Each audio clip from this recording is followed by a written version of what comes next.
ಇದೆಯಾ ಇದು ಕ್ಲಿಕ್ ಆದರೆ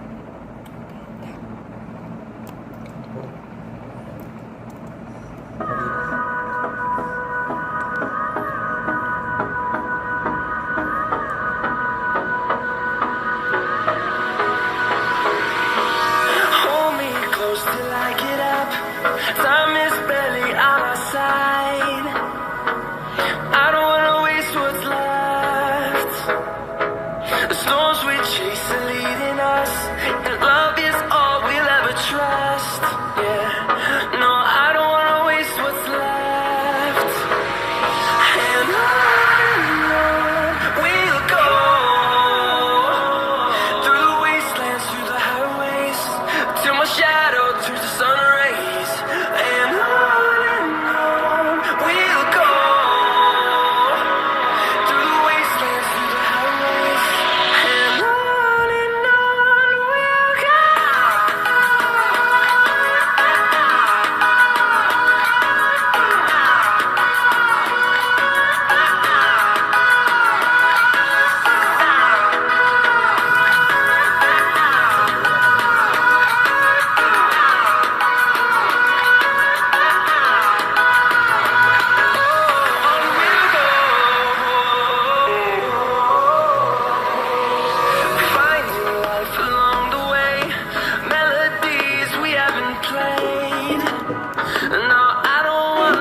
to it.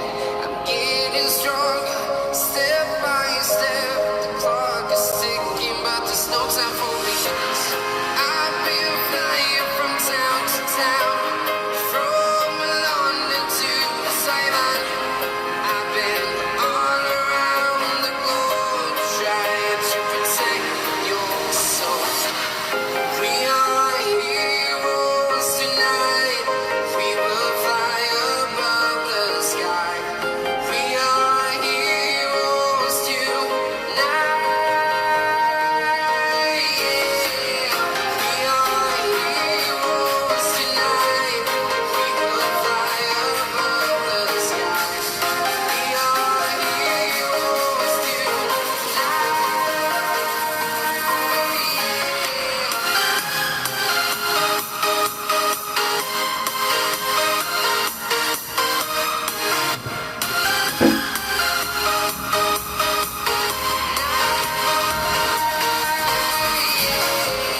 feel like a dynamite, ready to explode right up in the sky. I need you to listen, I need you to hear and enjoy anything. I've been flying from town to town, from London to Taiwan. I've been all around the globe, trying to protect your soul. We are heroes tonight. We will fly above the sky. We are heroes tonight. Yeah. We are heroes tonight. We will fly above the sky. We are heroes tonight.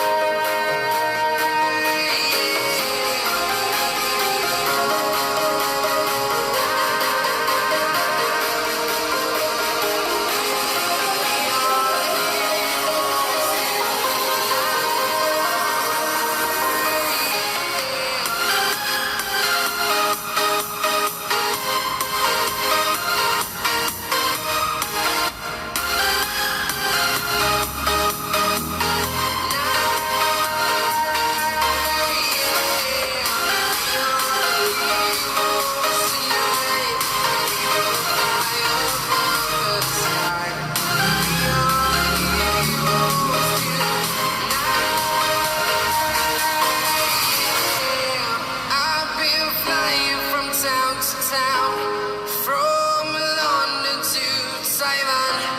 I've been all around the globe, trying to protect your soul.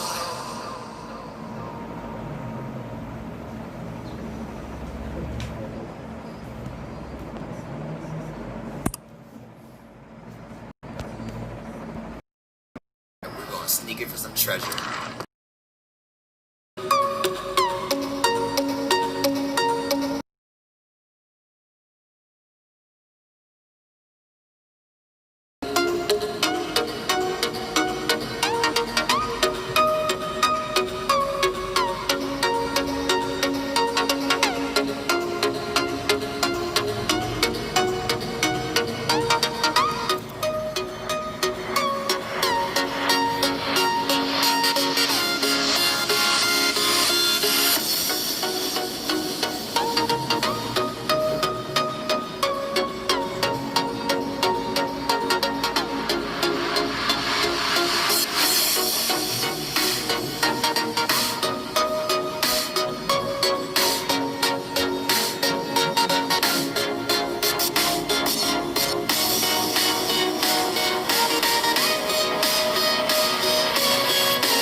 And they're actually languishing at the bottom.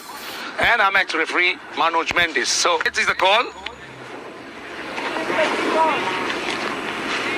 It's tails. It's a tail. So, Manuka, as you want your first toss, what are you going to See, it's a good thing to win the toss, first of all. Right, now, let's start off in the position you're in. You're languishing and you want to get off the mark. Does that bring in pressure, extra pressure for you, or you just thrown it out of the window, forgotten about it?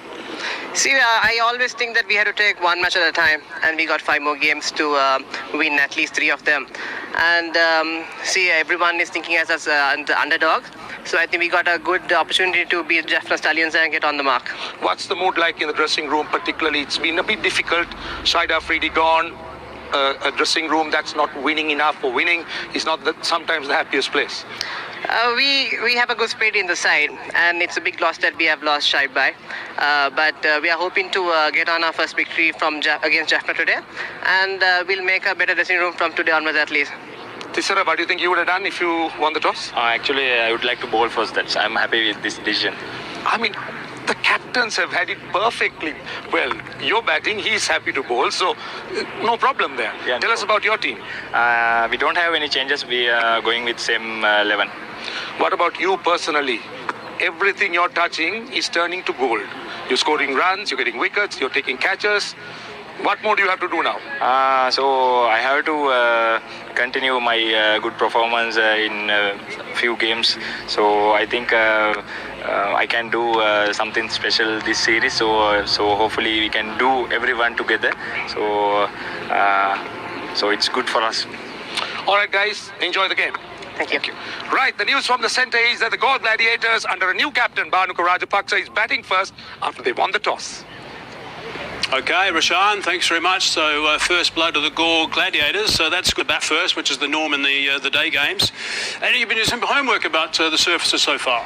Yeah, I mean, all credit to the curator and the ground staff, how they've managed the facility. We've had 8 matches previous to this one. The first 4 matches, seamers, they dominated. Only 20% of the wickets going to the spinners. But the last 4 matches, what we've seen, we've played those 4 matches on one pitch. We've seen a rise in terms of the number of wickets going to spinners.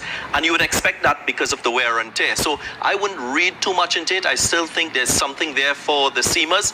They've been using the cross-seam delivery to good effect. Yep. That's a wicket-taking option for the fast bowlers. And I think generally bowlers, they're coming into their own. You're seeing more wickets fall, and it's balancing off with the strong batting that we saw very early in the tournament. Okay, well, we've got to find out what's happening with this surface. Let's go downstairs, actually, and just join Russell Larned. He's got a partner as well at some stage.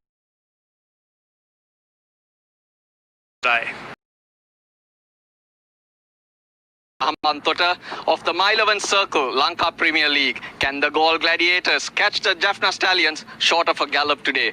We've had great conditions here and it's been wonderful to play cricket. The same here as well. For the players out here, it's nice and sunny, but there's a cool wind blowing across which will make them feel really happy. This is of course not relevant for this game, but when the wind's blowing like that, the chances of dew for the second game will reduce, which is good once again. Across the pitch we've come, and a great one too. But the boundaries, since there's a big playing area, it can be moved back. It's still 70 yard hit. So it's about 64, which is not too big,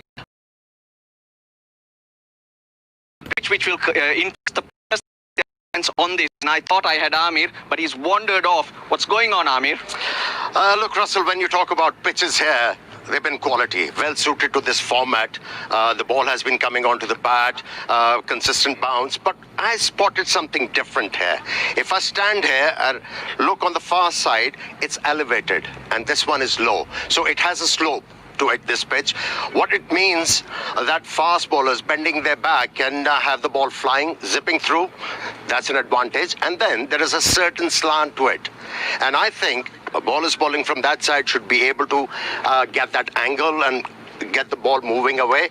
And if, as a bowler, you're bowling from pavilion end, you'll get the ball to come in. So that's the advantage bowlers are going to get. Otherwise, it's a good pitch. So you're talking about angles here, but Yeah. What about variable pace, variable bounce? Will there be any challenges for the batsmen? I don't think so. You know, they'll have the freedom to express themselves.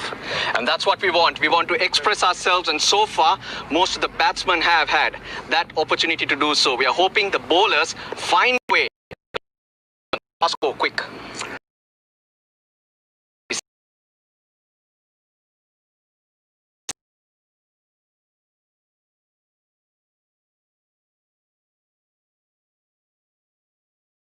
Have the inspiration, Gunatilaka, he's done well with the bat for them, and I think he needs to be relied on again to produce consistent runs. You want to see Azam Khan produce as well. That's a crucial position that he bats in, so it's a collective effort required with the bat in T20 cricket. Zazai also has got to step up. Zazai is Yep, also he's a going to fine step player up. when he gets Exactly, going. but what I want to say is it's a real opportunity for the Galle Gladiators. They just need to turn their heads to the Candy Tuskers. They've already played 4 matches. They've only won 1. And remember, it's the top 4 sides out of 5 going on to the semi-final. Once you get into that semi-final round, any number could play. So there's still a lot of hope for this Galle Gladiators team. They must see the loss of Afridi as an opportunity for others to step up. Dead right. Well said. Okay, Darren, thanks for your views. We'll hear you in the commentary box, of course.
back. We're about 15 minutes away from the start of game number 9. Just a reminder, the Gladiators have won the toss and have elected to bat first. We do have a day game first and, of course, a day night a little bit later. Mickey Arthur has just joined me. Mickey, let's just run through these sides. There's a look at the Gladiators team. Yeah, they've made a couple of changes. Asan Ali will really looking forward to is watching Akila Dhananjaya and Laksan Sandikan bowl through the middle. I think that will be a fascinating, because they've got to take the position of Shahid Afridi.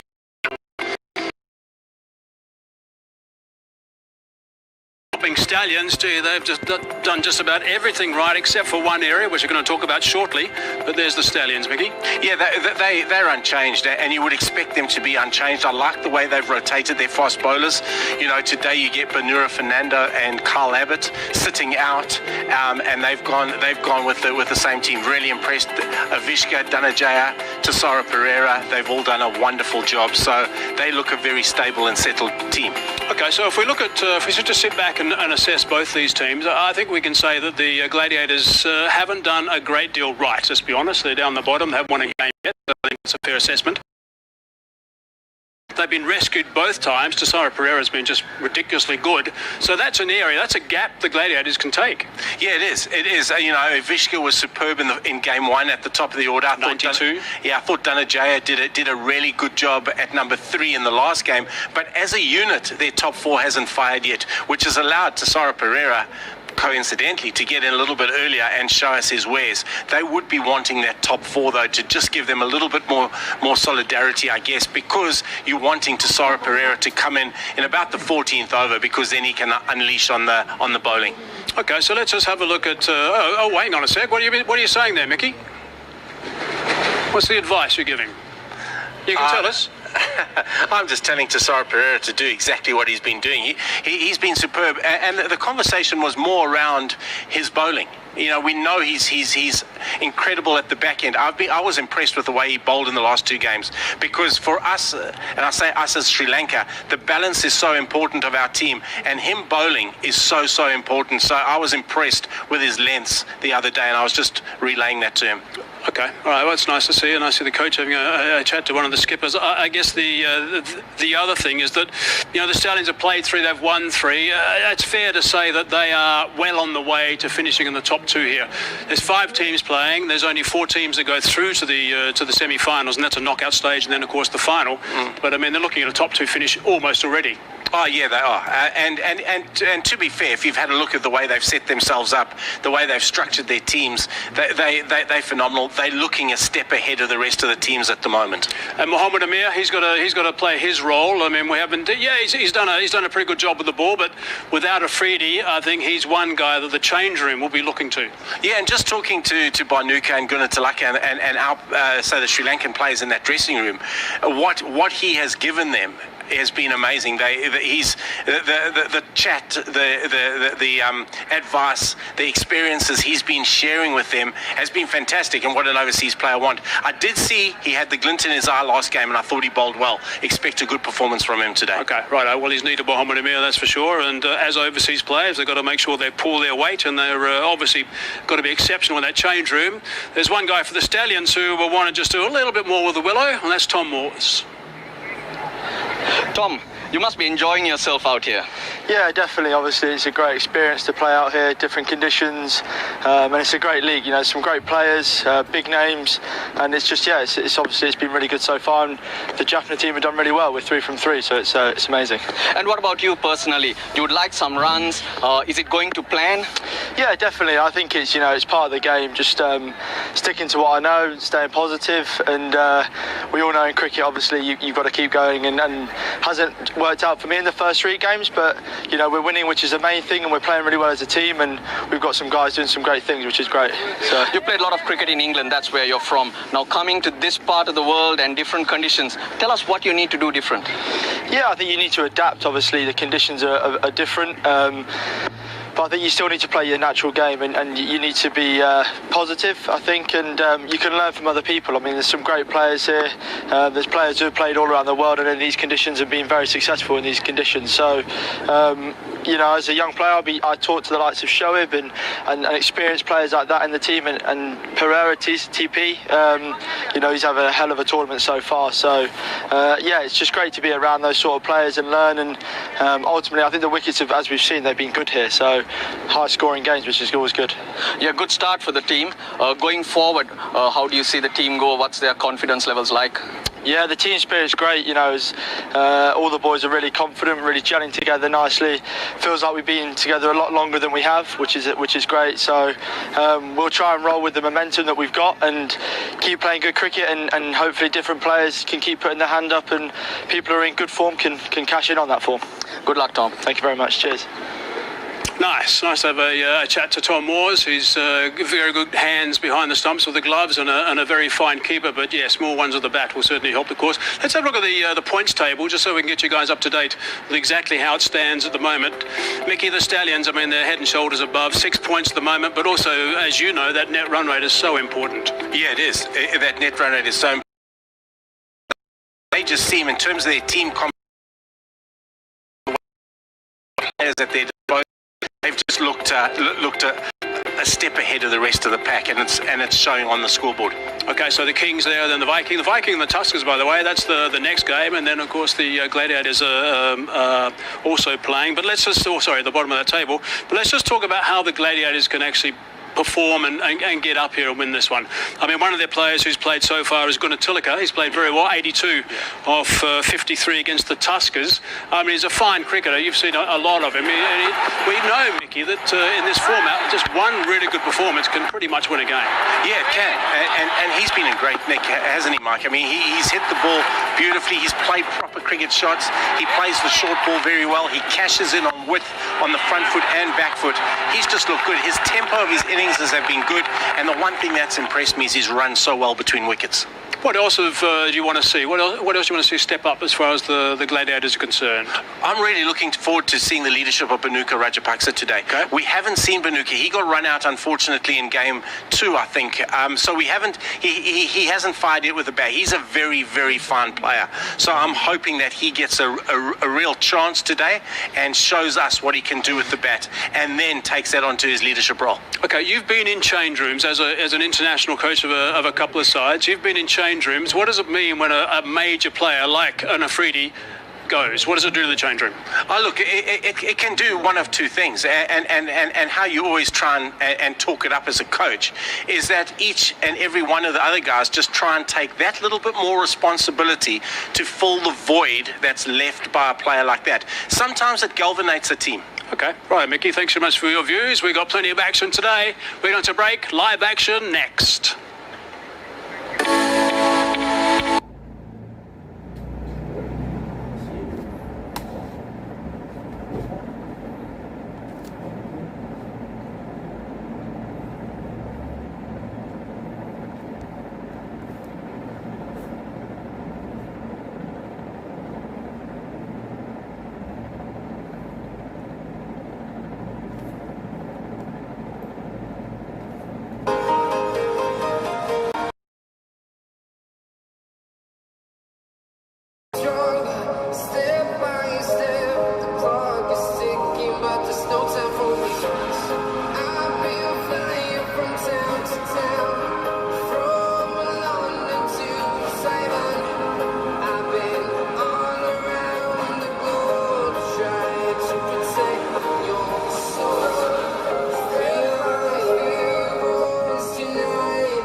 together. Tessara Pereira has looked unstoppable, and so have Jaffna.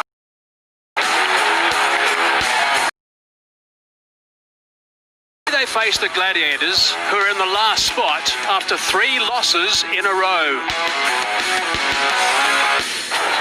The likes of Gunatelika have come up with inspired efforts. But with their skipper Shahid Afridi not available, can the Gladiators produce a big upset?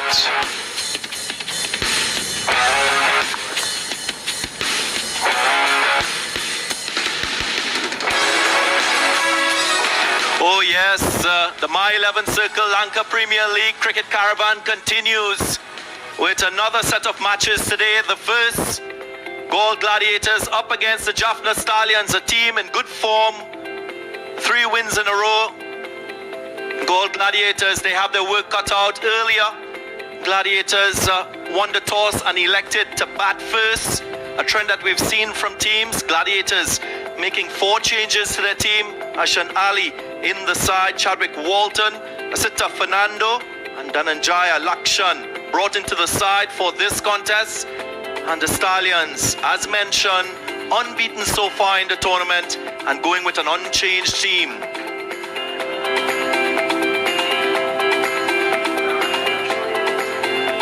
Always a pleasure to be in Sri Lanka, such a beautiful country, and more specifically at the MRI Cricket Stadium in Hambantota as we get set for the first of 2 matches today.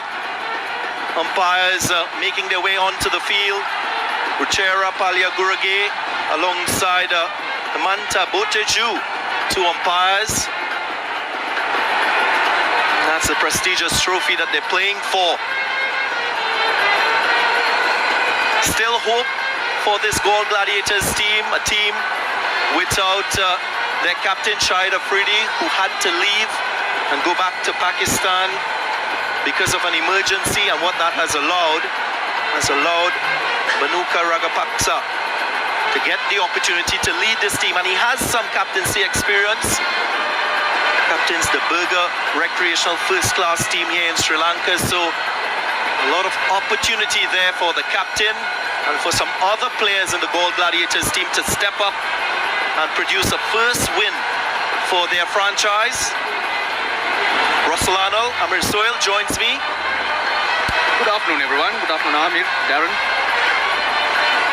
Should be a good game. Yes, it looks a little gloomy for the Gold Gladiators because of the reason that they still haven't got a win in 3. Lasit Malinga is not there. Shahid Afridi left the country yesterday due to free. It's more a situation where you're not expecting much of them. It's more a situation where there's no pressure on you, and that can make them dangerous because there are some quality players. Yeah. The free ball, lead the side well. What can work well for Gold Gladiators? You know, I'll ask them to lift their game further. At the same time, the players will be asking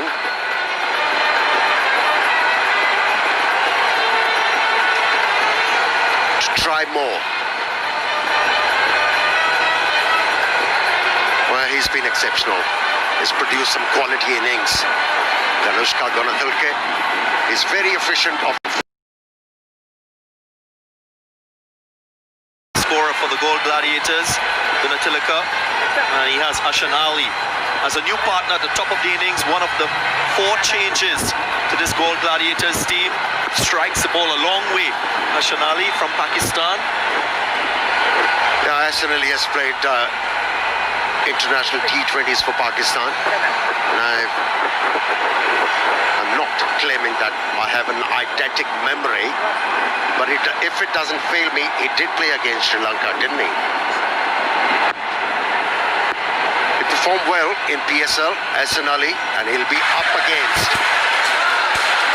Shinwari. Difficult customer to handle with the new ball.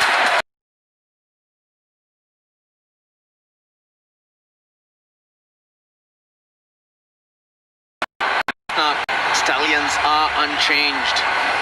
Backing the team that played 2 days ago. A win here will seal a position in the semi-final, more or less. Starts off with a slip.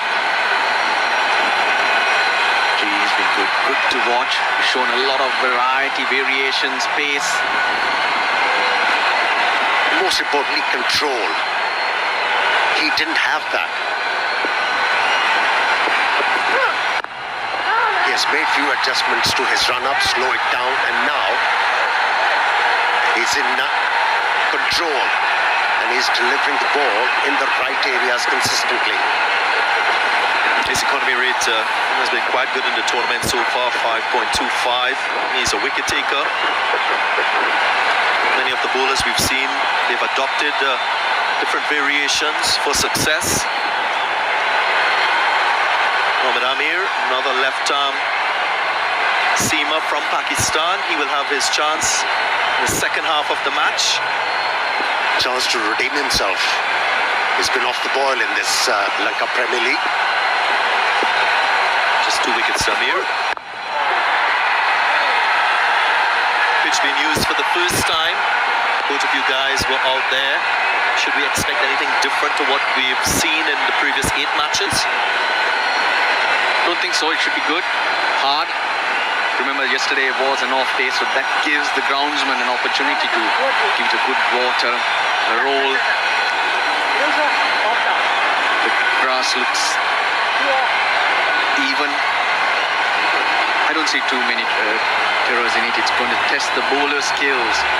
Bowlers have to be brave. Bowlers have to be smart. And as of now, the couple of balls we've seen, Shinwari hitting at hard length. That's what you need to do. There are no gremlins in the pitch.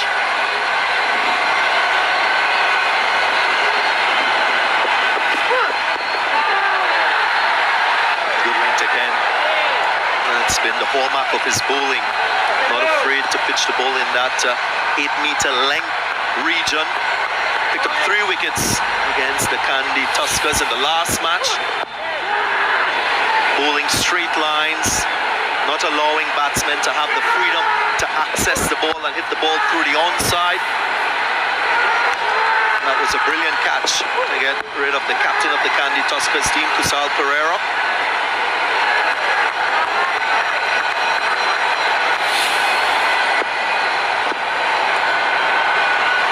Catching was brilliant for the Stallions against the Tuskers.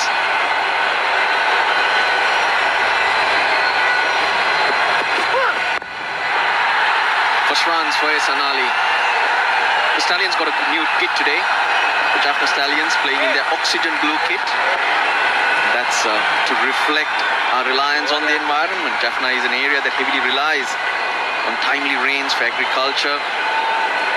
An island surrounded by the sea, so this is to constantly remind yourself and of our dependence on it. And it's also at a time where people of that part of the island and also south of India facing cyclones and turbulence. So it's a moment to send our thoughts and prayers to all those affected. So what's the color once again? Oxygen blue.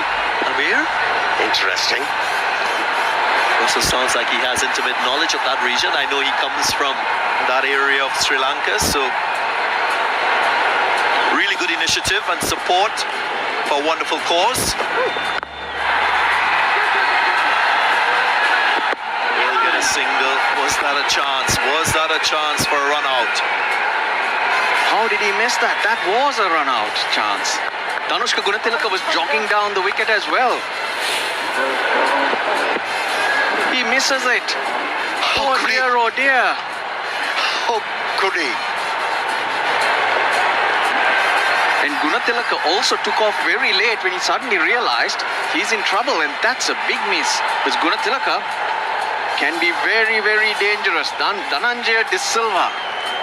But I'll tell you how dangerous Gunatilaka has been in this tournament. In the power play overs, he's not been dismissed. He scored 90 runs at a strike rate of 160. So that's the significant contribution he's made in previous matches. Imagine getting him out in the first over. Lakmal doing well. Shinwari defeated Ehsan Ali. But the ball flew away. 5 for no loss.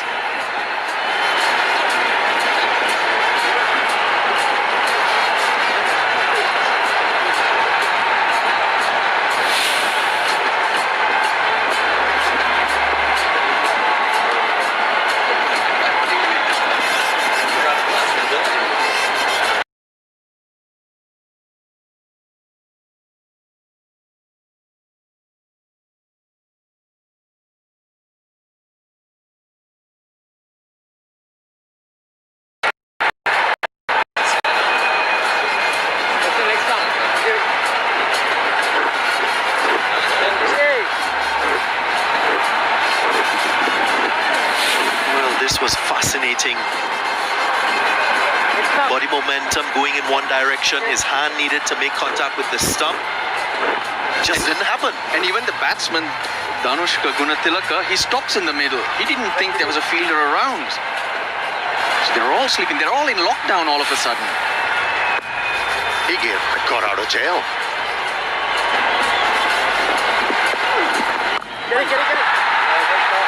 Good start for the off spinner. Of course, again, we remind you to download the My11 Circle app. Go to www.my11circle.com. Get on the app, pick your fantasy team for today's contest. You can win points, and if you get maximum points, you can be a champion whilst playing alongside champions in cricket.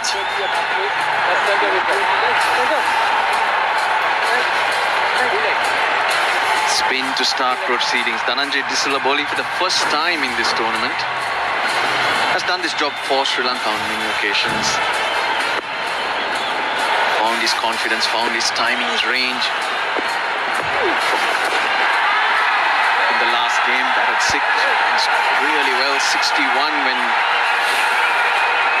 the Stallions were in deep trouble along with Kisra Pereira. He would have understood a lot about himself and his game during that knock.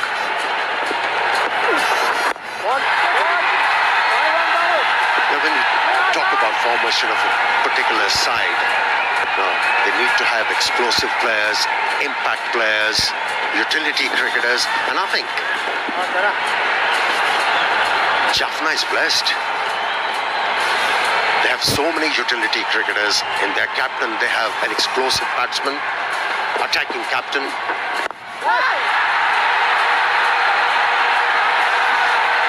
Mid-off looked like he didn't pick it up. Srilanka Lakmal didn't move a muscle.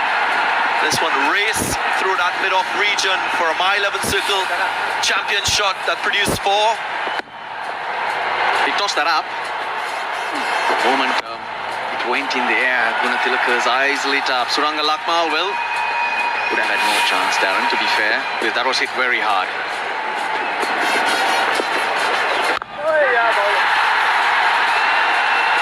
Nicely worked through the offside. Gunatilaka again showing the confidence that we've seen in previous matches. 2 overs gone, 12 without loss.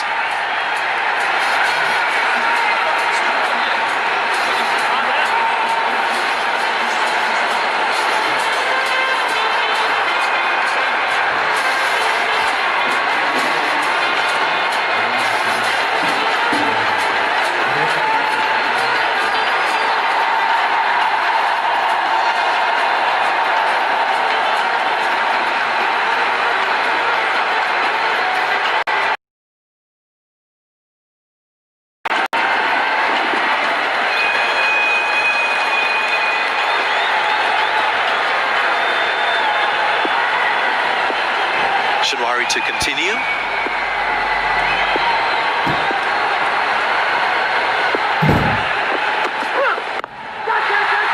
Big single taken.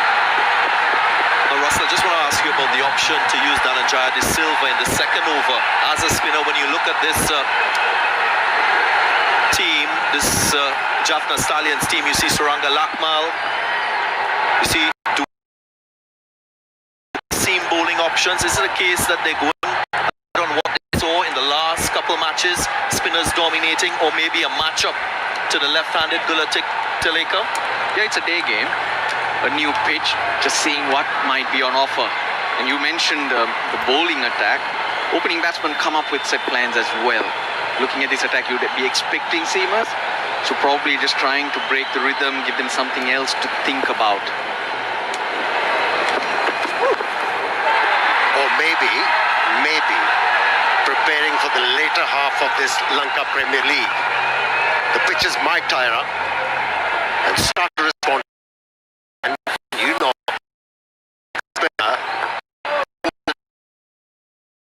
on the ball can really give. He's thinking forward. He's thinking ahead. Should tire. It should. We're only into the 9th game. Rajapaksa, captain of the Galle Gladiators today. 3rd man into the circle. So the 2 in the deep eye, deep square leg, and deep mid wicket.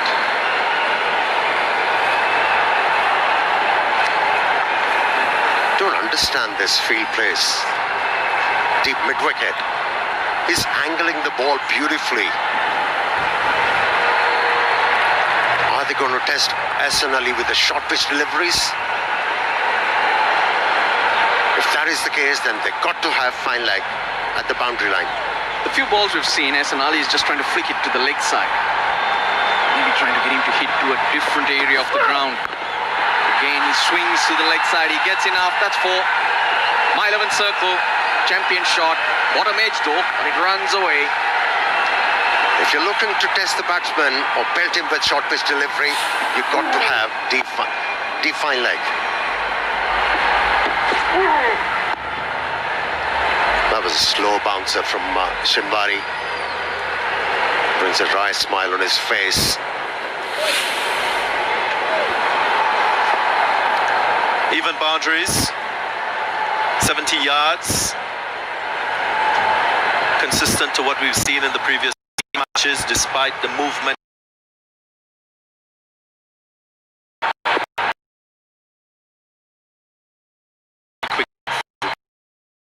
Something that we've been relishing that opportunity to score.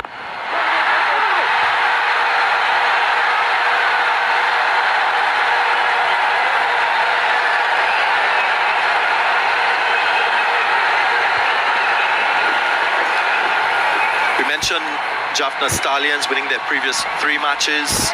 Each team has the opportunity to play a maximum of 8 matches before the semi-final round. You think if a team wins 4 matches, they should qualify for that semi-final round.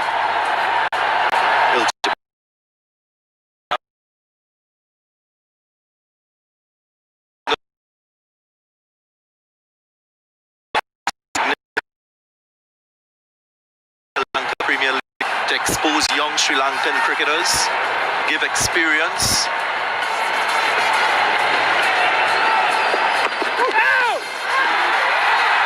No ball, Cardinal Sin from the fast bowler, overstepping, and it will be a free hit. I think he nicked it too. It is good call from the umpire, Hemanta Butteju. He did have a look at that line. On a couple of occasions before, Srinivadi was getting very, very close to it.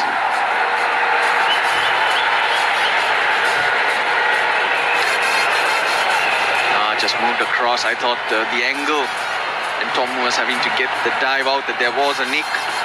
He's missed it. Well, free hit coming up. These little situations, these little moments, they do change the momentum of the game. It changes how a batsman would think. The field.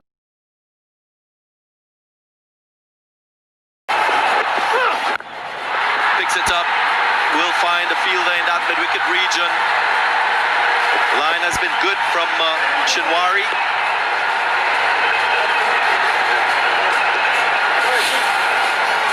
The ball to go. Oh, there was a nick. There was a nick. You can look at Tom Moores as well. Out on a couple occasions already. The Jaffna Stallions. Maybe Man in the circle. Long on goes off. Maybe that stroke of luck called Gladiator needed to excel. You do need a break. But you get that break, you've got to make sure you capitalize on it. What's the thinking here? Yorker straight.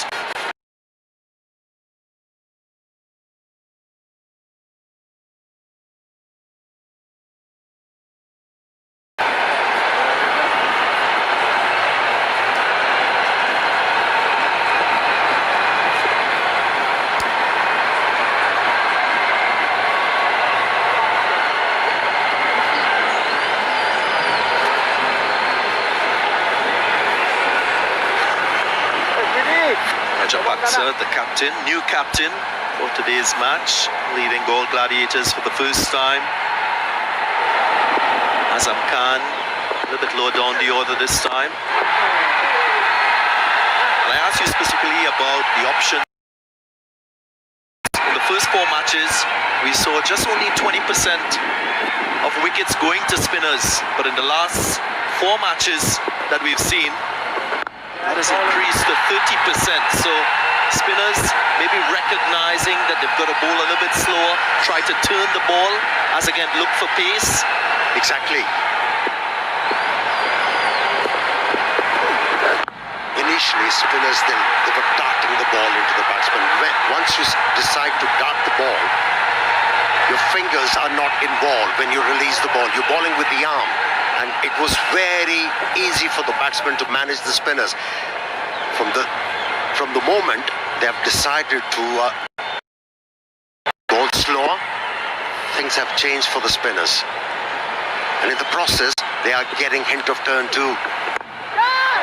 In the air. Just the fielding. So far a good over, 4 balls for 2 runs. And also the shorter boundaries, they always intimidate bowlers, especially the spin bowlers. That's the reason why they tend to fire it in, but then they realize if you're to survive, you've got to try and buy a wicket. You know, pace is a good friend of batsmen. And if it's not there, then they really need to change their thinking in order to get runs and quick runs. Last delivery of the over. Goes over the top. Clean hitting, on shore, ending the over on a high. This will do a whole lot of good for the Jaffna. Beg your partner. It was my 11th circle champion shot. 27 without loss.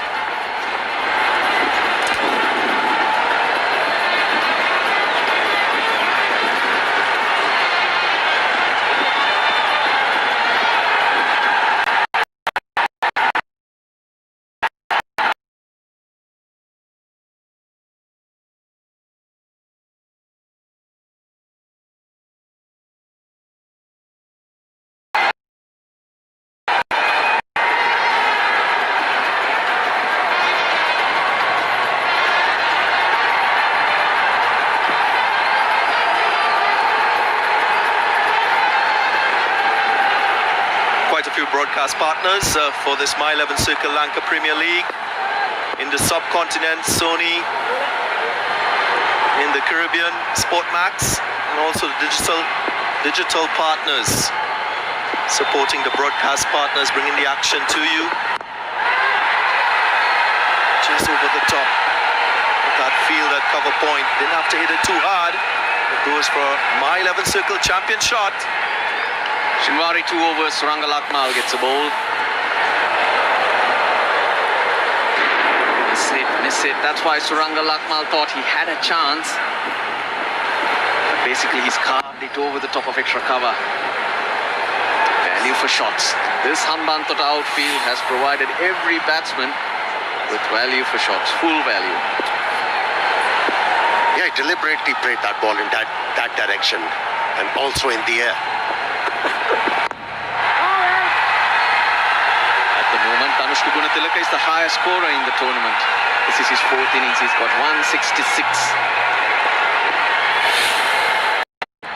Finish from the spinner. They're gaining a bit of momentum. Galle Gladiators. Last 2 overs have been quite good for them.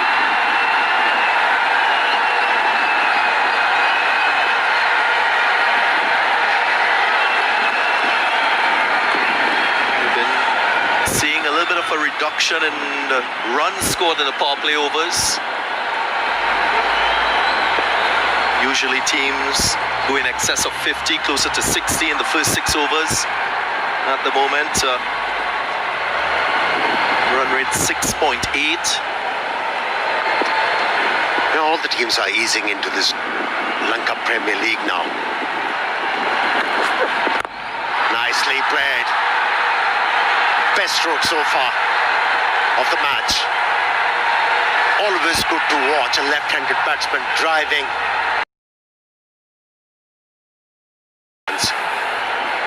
My 11 circle champion shot.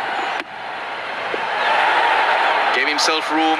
Lakmal tried to stay fuller, but needed to be another 6 inches fuller. His timing's been good. Gunatilaka, he started to find his timing. Started to find the boundaries. Now he's looking good for the Galle Gladiators. The trend has changed. When Lanka Premier League started, we saw so many options used in power play by the captains. But now they are going for 3 options, and it's really working well for all the sides now. And that's why we have seen runs coming down in those power plays. It's a better length from Srilanka. That's what he's known for, the ability to adjust to conditions. Yes, he is able to get the ball to move away from the right-handers, but already he's made that adjustment, recognizing that he doesn't want to bowl too full on this pitch. He's got to find that length region just to start building some pressure on the batsman. 9 off the over so far. Lakmal, first time up against the right-hander. Opportunity to close this over off. But Gunatilaka, 2 boundaries, and then he gets off strike. That's what you want to do. So single to end the 5th over. Galle Gladiators going along nicely at the end of 5. 37 for no loss.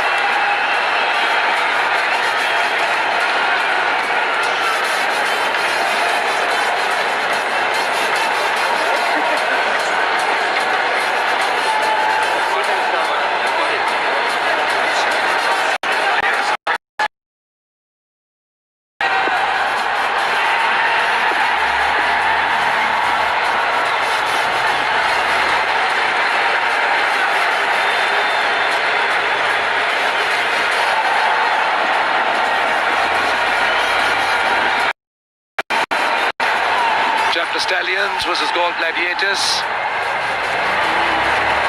So the Galle Gladiators had absolutely no hesitation in batting first. Quite desperately to win and get off the mark. This is Olivier. Punched behind point. That is a cracking shot. So much of power. And that is a mile 11 circle champion shot to start the over. And it's a pretty ordinary delivery. It's short and wide outside, plenty of room. It's not a quick track, so plenty of time to play that, but gee, it's good connection. 2 outside, of course. That's all that's allowed outside the circle in the power play.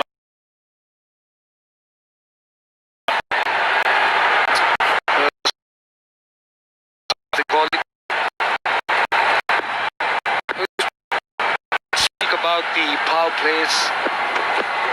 Going deeper into the tournament. More runs here. Might be 4 more. We've spoken about it. You told us about Hasan Ali, Mickey, and he's really turning it out here. Yeah, he is. He just seems to get going here in the 6th over. He's a good player. Hits the ball hard, dangerous at the top of the order, and showing us what he can do. Their average score, by the way, in the power plays before today was 60 for 2. So that's 62. Their averages. If you take 8 from that total, it shows how far behind the 8 ball they were with 1 over of Olivier to come.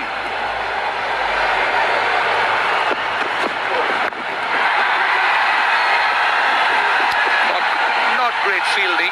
Loves a single. Straight to the fieldsman on that occasion. Should have done better.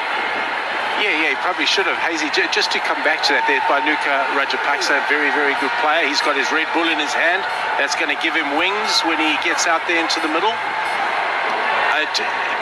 Just to come back to Dwayne Olivier in terms of his lengths on this wicket, Hazy, and I don't think it's the same type of wicket that we've seen before. I think it's going to be a little bit slower. He needs to get the ball fuller. He's bowling a very much a South African length here. That's a wide. That is a wide. Hasn't really had a good start. So, Gladiators looking good, 47 without loss. The statistics have been handed over to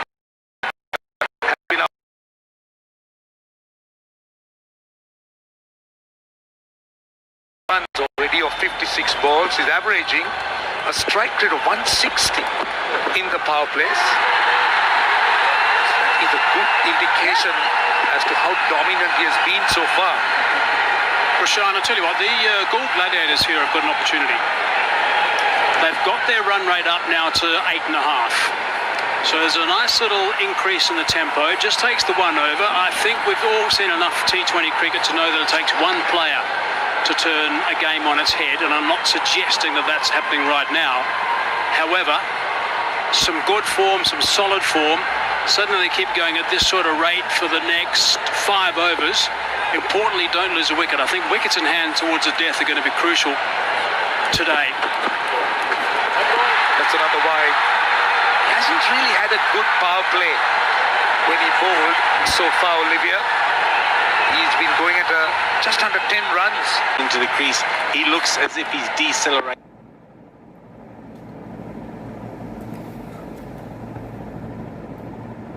Hence, he's got no rhythm today. 12 from the over so far. Got a bit excited that time. That was a slower delivery. No shout at all, actually, from Dwayne Olivier. He wasn't interested. Let's have a look at the work that he's done. He picked up 4 wickets, actually, in the first game. The stuff for a team that's a table topper, as are the Galle Stallions. It makes a massive difference. It really does.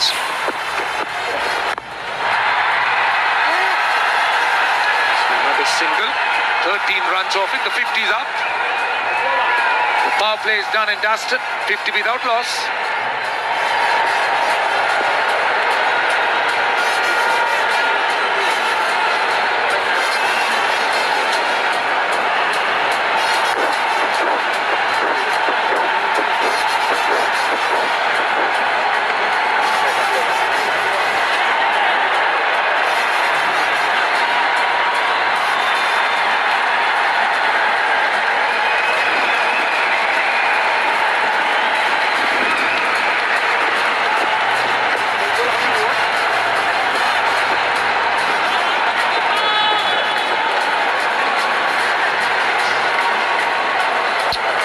Without loss at the end of the power plays, and that's a look at how beautiful the Mahinda Rajapaksa International Stadium look.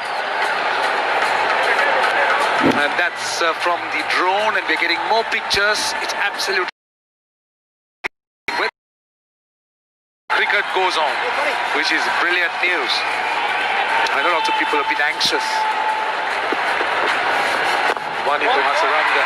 Now, if you want to excite Mickey Arthur, get one into Hasaranga on. To this Hasaranga a little bit and just have a closer look at his technique. He clearly has been very difficult to pick. Now, if you look at the leg spinners around the world, there have been some fine cricketers, and I'm a huge rap for cricketers that play instinctive cricket. There's no better country than Sri Lanka for cricketers that play instinctive cricket, such as some of the players of the past. Janta Mendes, son of Jayasuriya, Mataya Muralidharan, Lasith Malinga. Hasaranga's got his own style where he has a wrong on which she's cleverly worked out that he can bowl it without telegraphing that it's a wrong un. And that's a big weapon, if you can do that. Yeah, I think we get Mickey to actually give us that explanation, because he did see the way Hasaranga delivered it, not with the wrist but more with the fingers. I'm going to spare the coach from actually giving away all the secrets. Here's Hasaranga.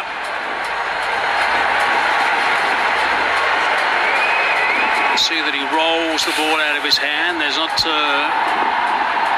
a wrong, and at that stage he gives it a bit of a rip, which is nice. There's a standard delivery as well. That turns back in towards the left-hander. So we haven't seen a wrong up until now, but you would have noticed that you didn't see too much of the back of the hand when you did release that leg spinner. That's how standard leg spinners bowl. And just getting back to the wrong end, they'll go from back of the hand. They'll try and get it, the rotation higher. The race now, that is a confident call. And that was the wrong one too. That was the wrong one. I think it sent him outside the line, so... Sorry, go on, Mickey. Yeah, no, I don't want to give too much away because obviously that's a secret. The one thing with Hasaranga though is when you see him starting to appeal and you know the line's just outside off stump, you know that that's the wrong one. 54 without loss after 7 overs.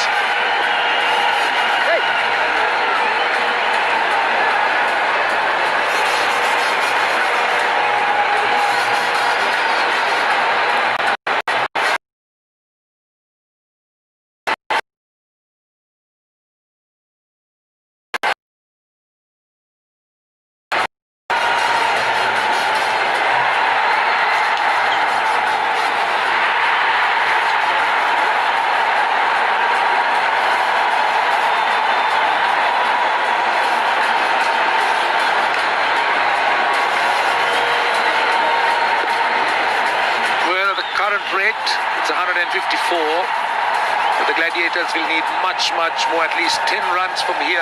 Will get them close to about 190. Which is about the right score, I think, on this pitch, because it's a touch slow. This is a Pereira on. Carries games.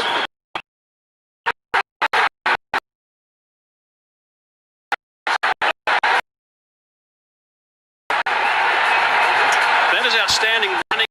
Now there's a little bit of excitement here from the Jaffna Stallions. That's why I added I think at the end. The Zing bales lit up. It has been sent upstairs to have a look. There was a dive,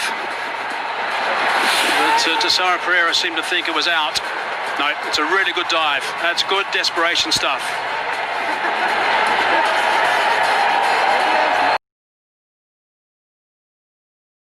Likes of Bhanuka Rajapaksa and a few others who can come and express themselves and play the big shot. Shahan Jayasuriya could do that. So they really need a good outing with the bat here, the Gladiators.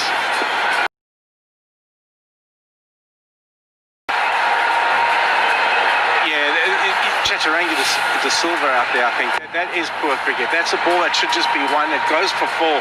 But what that does is it transfers the pressure back onto the bowler when it should have only gone for 1. That's really disappointing from Chaturanga de Silva. Through extra cover. And that's a much better effort. That's a much better effort. Greater commitment running around the boundary. Could have been 4, but saved it. Got an enthusiastic clap from the skipper as well. 62 for none, halfway through the 8th. So their run rate is absolutely... It's amazing how often in cricket you see when there's a misfield, just like that was, the next ball goes for 4, when that shouldn't have been the batsman on strike, and that would have really made Tesoro Pereira very cross. Look at the batting to come. Spoke about how good Manuka Rajapaksa is. See, Dhananjay Lakshan is unknown quantity. He's a youngster, plays for the Coals, just over 23. Goes a bit of medium pace, but he's more batting all round. He's batting in quite early. Good shot delivery, Pereira. It's called a wide, but you would see that the batsman looking to come forward all the time to him and just banging it short. Long way over the head of the batsman, standing upright in the crease. 10 from the over 2 balls to go. This can be a big one.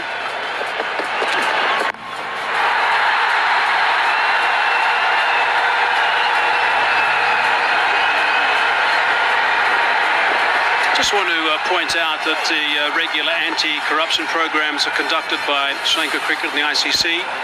Anti-corruption units for the players taking part in the Lanka Premier League.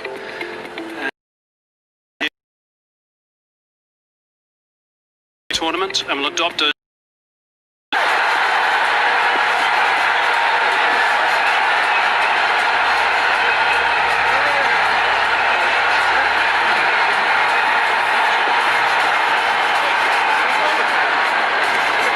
very well done there by Tesoro Pereira. Decision pending. I think he's in. He's way in there, way in. Tell you what, they were winging that ball around a bit, weren't they, in the middle? Confident that there's people backing up, left, right and centre. Going to see a couple of words. 8 overs gone, 65 for none.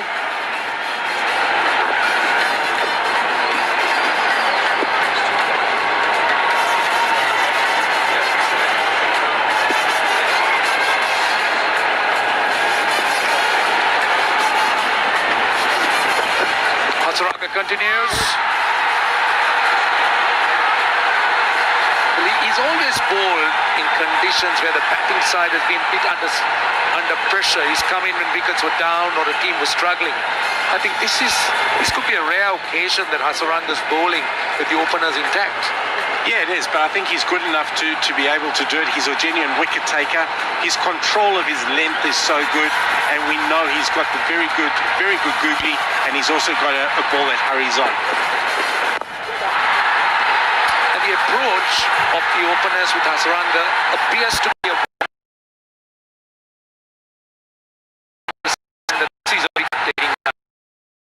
they're trying to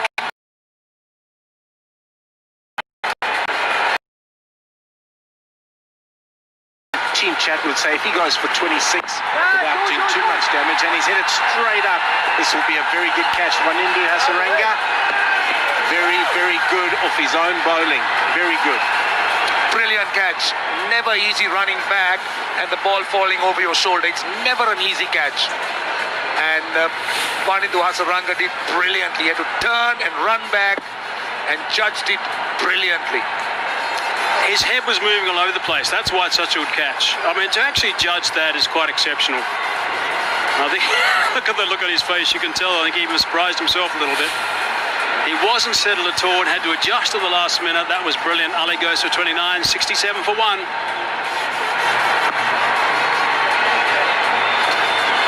67 for 1. It's now time for the strategic timeout.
67 for Ban. Gunatilaka crossed on that shot.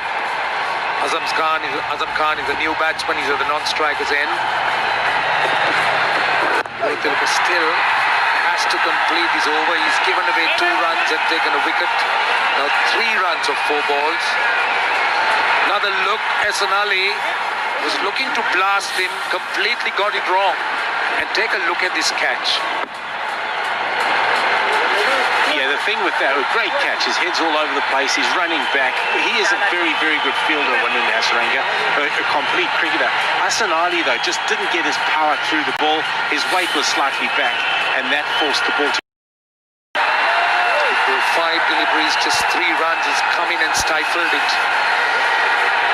I thought that the Gladiators were looking smooth. They were trying to build a platform.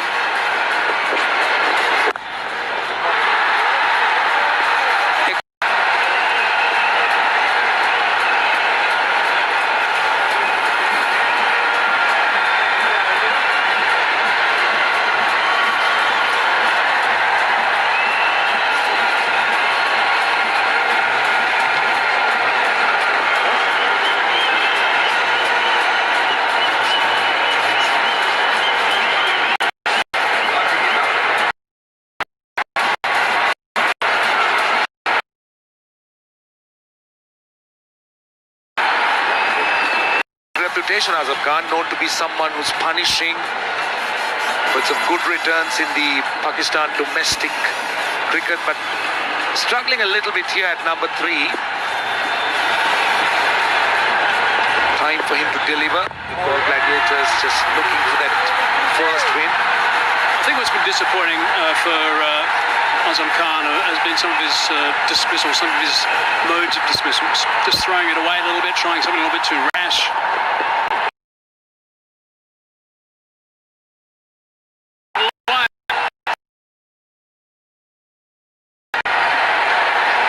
The silver coming round the wicket just came into his arc there. He just got just a little bit too straight with that one. Just a little bit too straight. Gave him a little bit of room. Watched it, got his weight through the ball and hit that with immense power. Very good. He's as a striker that the goal wanted it.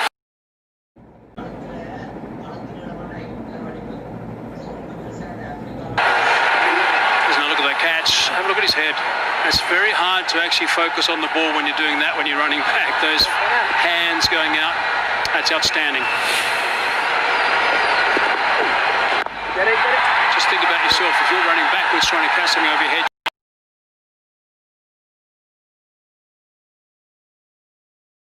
to catch balls that are flying over, like it's falling over your shoulders, because you've got to concentrate on where you're running. And simultaneously, you've got to also keep an eye on the ball because it tends to fall quite quickly. So that's why catches over your shoulder is a challenge, and that's the reason to me that it was a brilliant catch. Got through that over quickly. 9 runs, 78 for 1, 10 overs completed.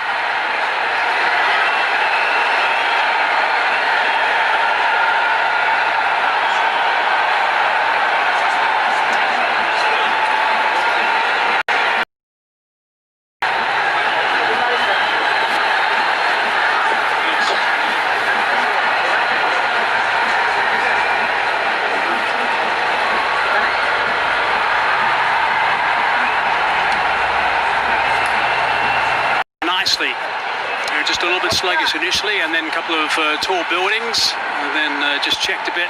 And the fall of the wicket as they were starting to go again has also just hampered things a fraction. So the halfway mark, 78 for 1 now.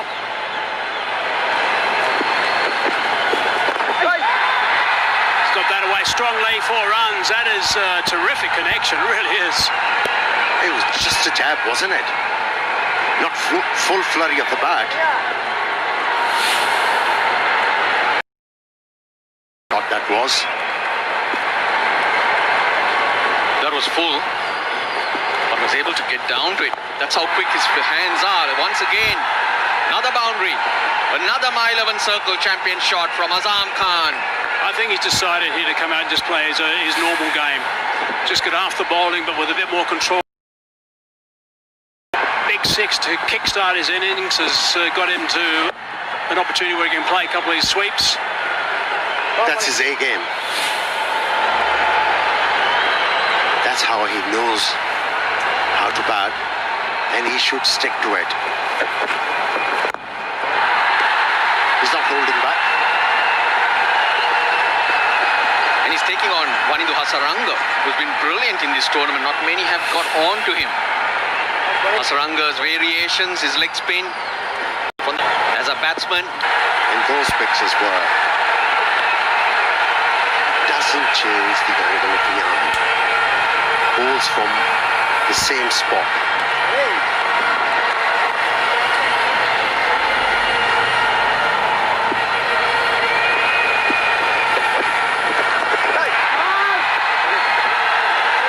So the other thing about that Google is you don't see as much of the back of the hand as you do with some of the other bowlers. So I think that's a positive too.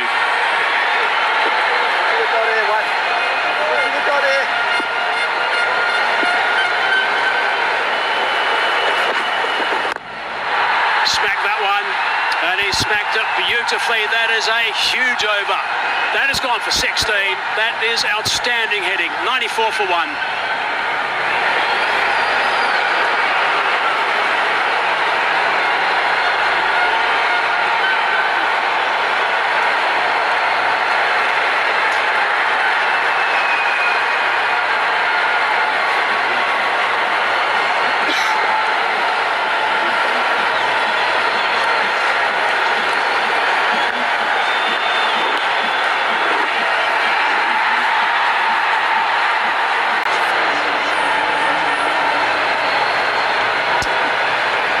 It's the biggest over and the tallest building. Very nicely played by the Gladiators. Just going to try again. It's leg side. Whipped away nice and fine. So that's not a good way to start. This innings is now getting momentum. Boundaries are flowing. Slow delivery, but not well executed. Ill-directed batsman taking full advantage of that poor delivery from Olivier. it was the line. Slower ball, but it's got to be on offside. Even though he kind of defeated Danushka Gunatilaka, bottom edge takes it away. Two bounce brings the 100 up with that mile 11 circle champion shot. Danushka Gunatilaka. Poor delivery with the previous attempt, and this time around he is going to compensate with his line and length, and he was ready for it. Just backed away and hit the ball over mid-off. That's good batting from a talented player. If you get a bowler, a very good bowler gets tapped in his first over, you've got to keep going. Right to do that nor the length, so an adjustment at the end, kept it out, still picked up the single. 9 runs and halfway through over number 12. Sense of mind to adjust. At this rate, it's 179, 10 and over 188. That's a good score. Day game. Pitch should slow down and give the bowlers a lot more of a chance to defend the score. There won't be due either.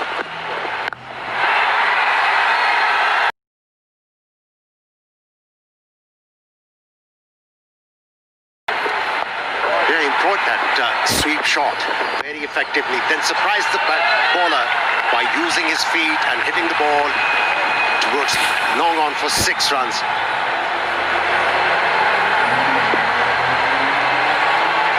Looked confident in this innings, Azam. His dad looked intense. Coach, of course, of the Gladiators, Lanka. Playing like a side that has nothing to lose. Yes, that's the danger.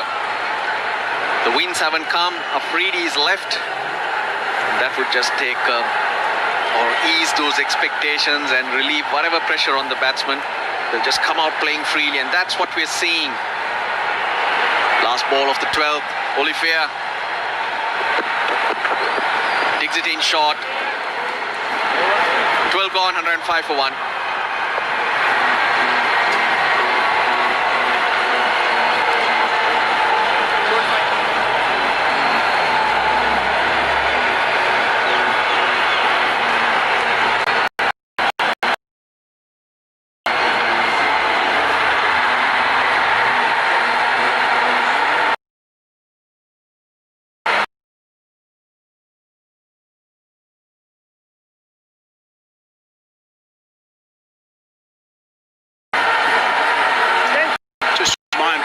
Cycle Incense Fair Play Award. There's the points criteria.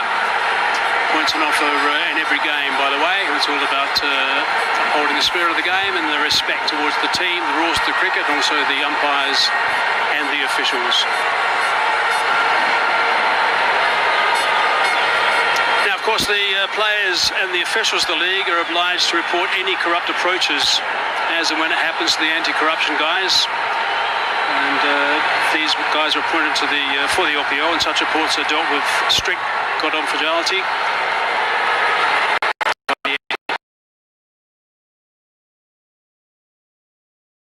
Hey, that's a good way to start over number 13.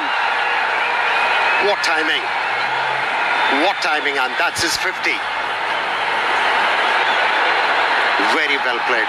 Gunakhalke played some breath-taking strokes. And that was my 11th circle champion shot. Back-to-back 50s in the tournament. His 12th career 50. Gave himself room. Just jabbed on it at the right time. Third man comes in to the circle. Well, Srilanka Lakmal will have to use all his experience to try and get some dots in. 38 against the Stallions in the first game, 30 against the Kings. Quick single, bit of a collision as well. No dramas though in the middle. Everything's okay. Telecast strike rate before today was 153. It's towards 140 mark at the moment, so everything's looking pretty good. He's got to make sure he just drops his shoulder a bit when he has a collision with the bowler. Drop that shoulder.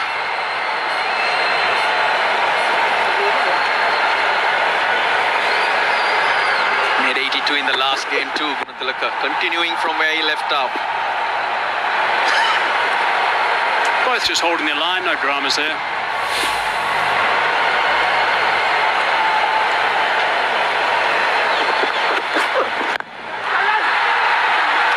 Could be out, she'll be out, and is out.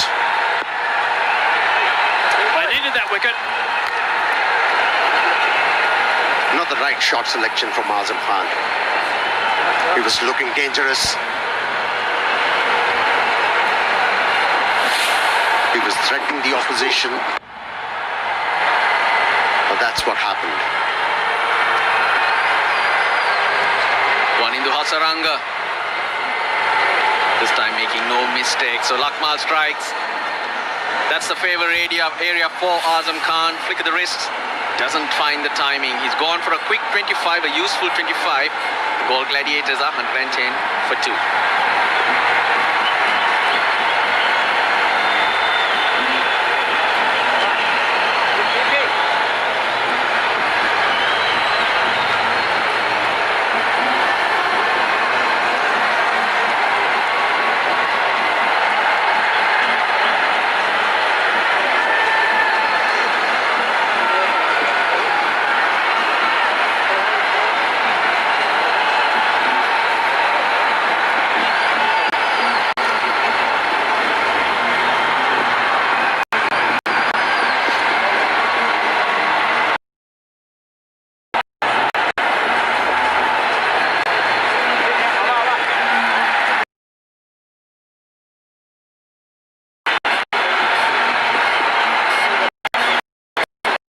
On the board, 2 wickets down. Azam Khan gone for 25 off 14 deliveries. He'll be disappointed he's outs, but it was a nice little cameo. Captain today, Roger Puxa. Wonderful player. Still to get into this tournament, he's not had a good one so far. Maybe this is his opportunity. Maybe this is what will set him free. As captain, choose the call. Lanka from the boundary line charges in. A little bit of relief for Lakmal and the Jaffna Stallions. They get a breakthrough. Azam Khan striking at 200 till then. Couldn't get that over the rope. Few variations from Lakmal.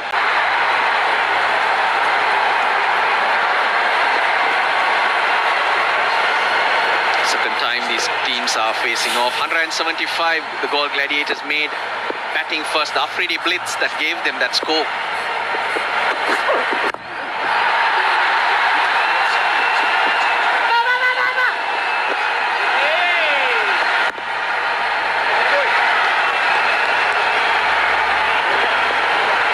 It's a key job here for Srilanka Lucknow.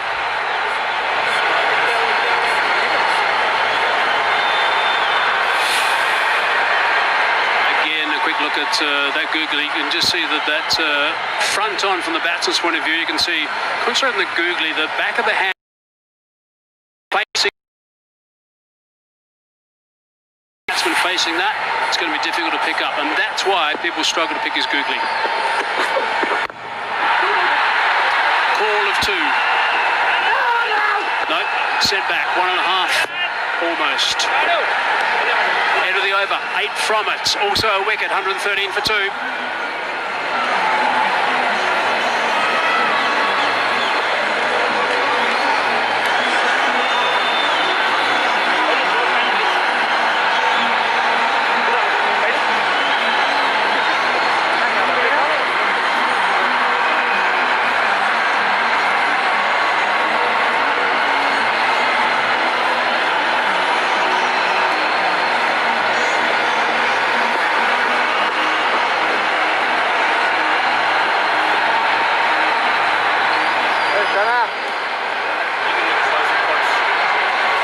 They've got out of the blocks pretty quickly, and they've maintained 8.5, 8.8 throughout the entire innings pretty much. With these wickets in hand, they'll want to just step on that a little bit. 4th over for Dhananjay De Silva. 2 left-handers. Pereira jumping on the opportunity to get him through.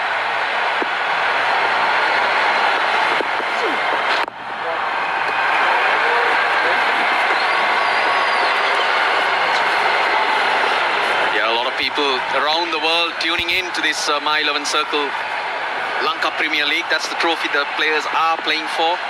A shout out to a good friend, Rahul Sood, watching the game at 3 a.m. in the morning in Seattle, so the interest going out all over. Sood following the Jaffna Stallions.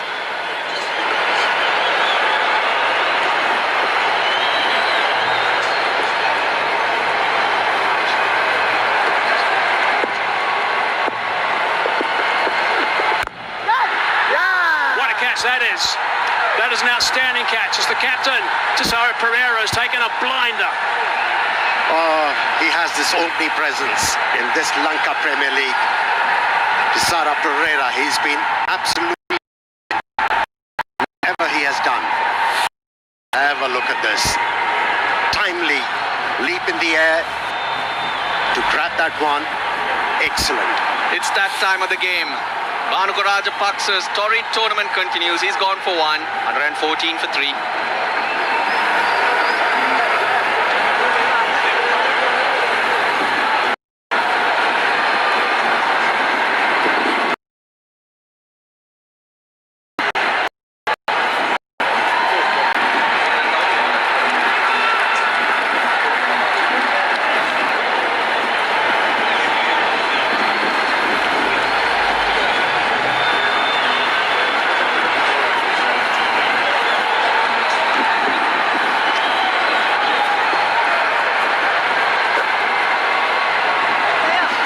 Walton back in the team, played the first one but then been left out.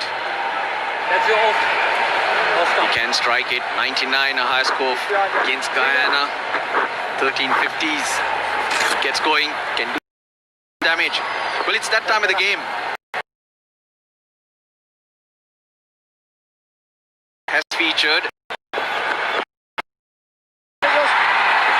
It's around this time he's taken the game away from the opposition. From about the 10th to the 20th, and here once more he brings his team back into it. Jeez, keep him away from the 10th to the 20th. Pereira does wonderful things. Don't count him out.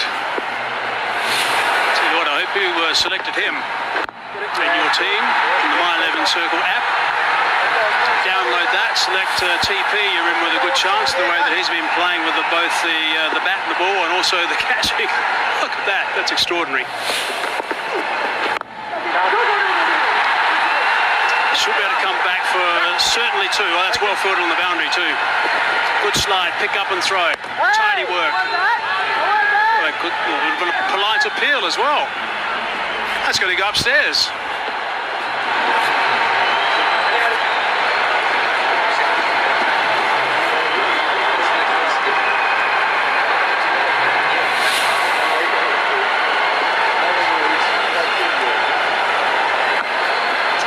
I think there's a toe over the line. I think it's okay. Might be near the other.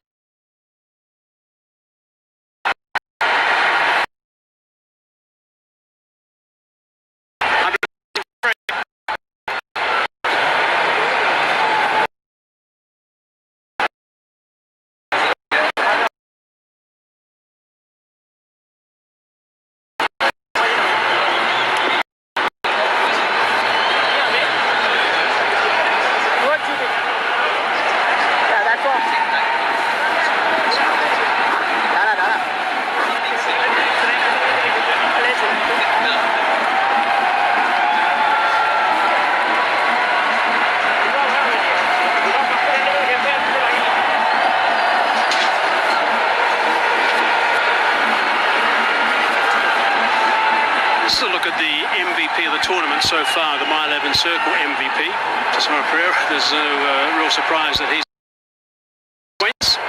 been in everything. 6 overs remaining, 7 wickets in hand. Full toss, friendly full toss. Just bunted down to long on for 1. A good spell from Dhananjay De Silva, 1 for 27. That was the wicket he got. And you keep picking those wickets, you can pull the opposition back. Vital time. The captain does it again. That's a wicket to the fielder, really.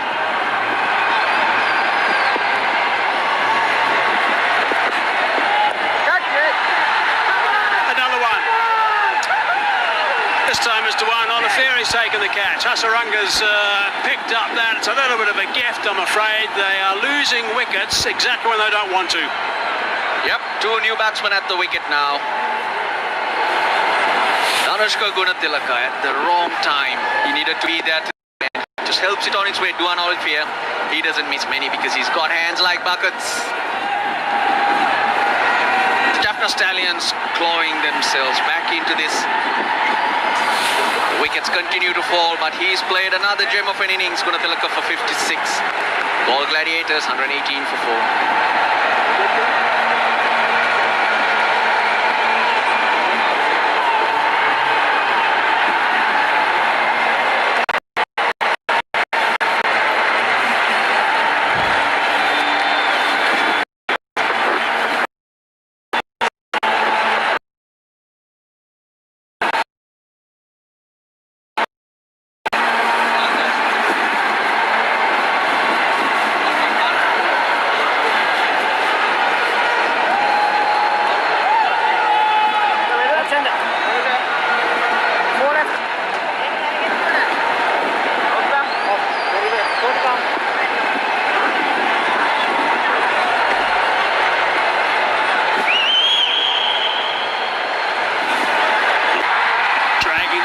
Side. The call is 2, but there's only 1. Last 3 overs have been quite good for Jaffna Stallions. Dried up the boundaries, picked up 2 wickets, impelled well set batsman to take matters in his hand, and he faltered. Hit the ball straight to the fieldsman. He was disappointed. Stallions getting the stranglehold of the game. I don't want to be too harsh here, but Gunatilaka played well for his 56, 44 balls. He was disappointed when he got out. There's a catch to Dewan Olaferi. But gee, there were still so many overs left. guys that go in and get the big 100, or the big scores, the 90s, even the 100s in T20 cricket, but certainly 80s and 90s, they're the blokes who make a difference. Yeah, pressure was ramping up. They lost 2 wickets for just 8 runs in 3 overs. And he was feeling the pressure. Yeah, you are absolutely right. Plenty of overs left. A small partnership would have changed things for them. Was it to be? They are struggling. After 15, it's 1, 2, 3 for 4.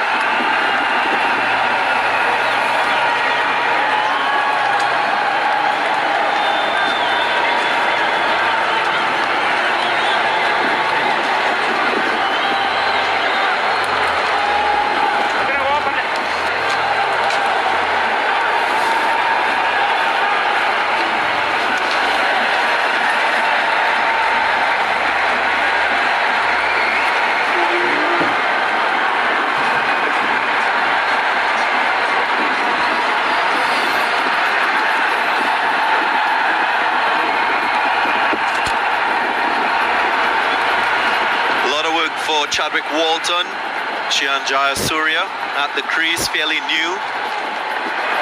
Loss of wickets has just shifted the control of this game towards the Jaffna Stallions.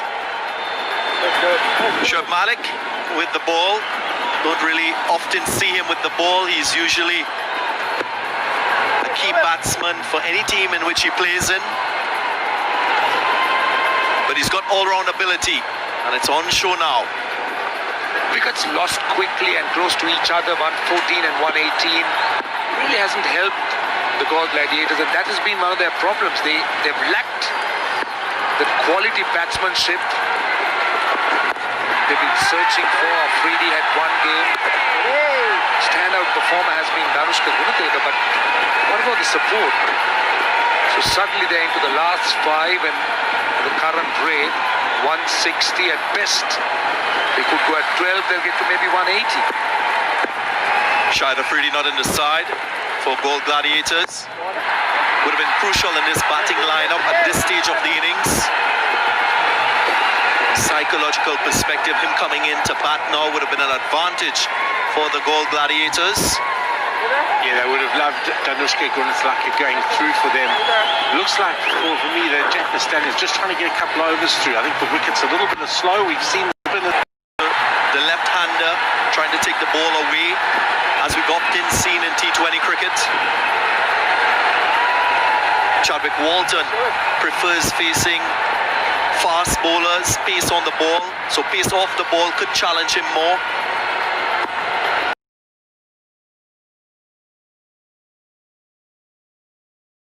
Srilanka together had just gone at 7 runs and over. He's got 2 for 3 wickets, in fact. So they've done a brilliant job in the middle, which actually stifled that free flow of calls. So that's been one of the issues. But as you said, Mickey, the pitch looks a little bit slow, and they're using the spinners more. So we'll see the slower balls, more spin as the game progresses today.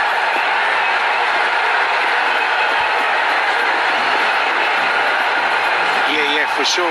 We are seeing that. Plus the fact that the matchups you mentioned, Darren, Shoaib Malik to the left-hander, Chadwick Walton, who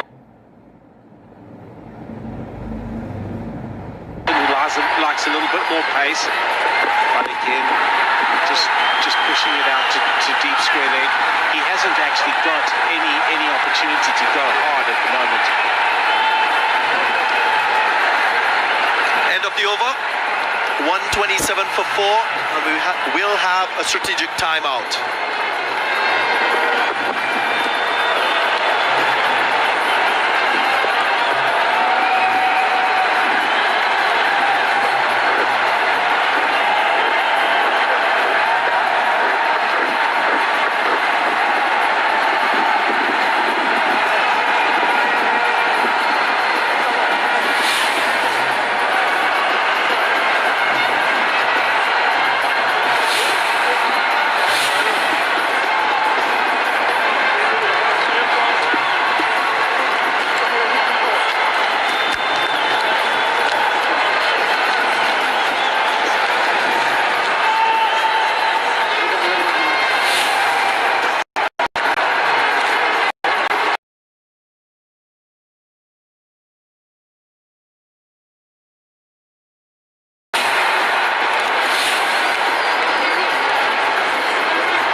strategic timeout. In Sri Lanka, beautiful country, known as very warm and friendly people in this country, rich in resources, beautiful flora and fauna as well for anyone visiting to enjoy. Formerly known as Ceylon, now Sri Lanka. And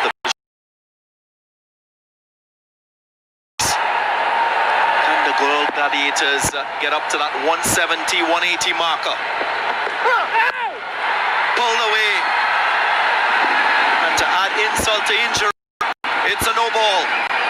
That's a coach and captain killer, that Usman should watch. Coming around when he comes round the Chadwick Walton will be a lot happier now with some pace on the ball, and this is a massive partnership here for the Galle Gladiators. Almost the last of the recognised batsmen, Walton and Shian Jayasuriya have to take them to that 165 mark. Round the wicket, very well pulled, onto the bat. Chadwick Walton loves pace coming onto the ball and he's executed that really well. Just over the line on that occasion as Glad. Great partner and sponsor to the My 11 Circle Lanka Premier League, Munchie Kome, #1 biscuit brand in Sri Lanka. Galle Gladiators squad enjoying some biscuits, as we have done in the commentary box as well. One of Sri Lanka's top brands, and I believe Sri Lanka's #1 biscuit brand. Munchie. And it's guilt-free, as they say, which is great. And again, that had a sweet sound off the bat, and it flies high and over the boundary. Second 6 for Chadwick Walton. A really fantastic time, and another look. Ganga spoke about how much of pace he enjoys, and that is confirmation #2 in this over. Sometimes it's so important. Here we go, look at that, straight, and the sound it made off the bat. Beautiful, beautiful shot, Chadwick Walton. Sometimes when you've been short of a little bit of runs, a little cameo like this can just get you going again, and hopefully if he gets some here, he could become a danger force for them going forward in this competition. Where will he go now? Usman Shinwari can't be length, can't be short, might be searching for that goal.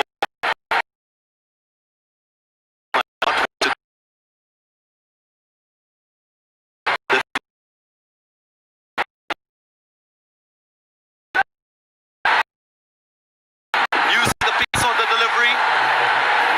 That's wonderfully executed again from Chadwick Walton.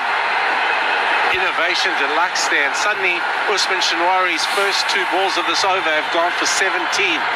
This is the over, this is the acceleration the Galle Gladiators need. Chadwick Walton could take them to something that they can defend today.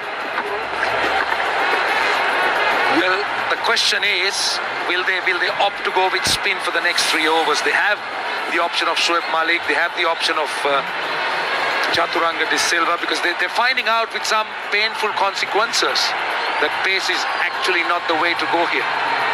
Well, even if the seamers are bowling, I think taking pace off the ball is one effective option to take an advantage, especially when a batsman is being aggressive. First 3 deliveries, they were full pace deliveries. I'd just like to see him roll his fingers across the ball.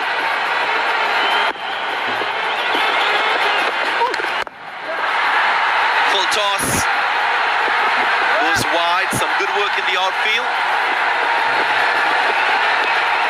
Full runs. Very well fielded out there. Chadwick Walton playing a little gem here. He's got the momentum back for the Galle Gladiators after losing 3 wickets in a cluster. Usman Shinwari going for the wide Yorker has just got that length wrong. And the type of over that Galle Gladiators have been waiting for. Never had these big overs. They got stuck in the middle against a spin, and they were really struggling to break loose. That's Vanidu Hasaranga again. He's such a quick fielder across the turf.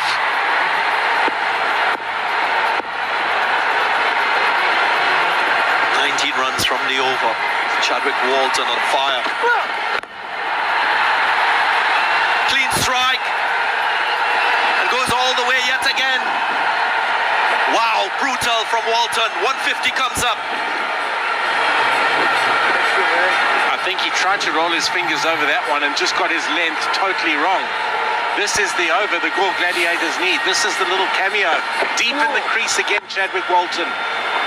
Great transfer of weight, and it's so important now. You see the big hitters in the game going deeper in the crease because with the lengths they find they can get under that and use their brute force to hit the ball over the boundary, just like Chadwick Walton did there. Yes, Mickey, more time as well to play a shot further away from the bowler, using the depth of the crease. A little more options in terms of striking the ball. Walton hasn't had the best of year with the bat. Played for the Jamaica Tallawers, the back end of the tournament, the Caribbean Premier League. Nicked and gone.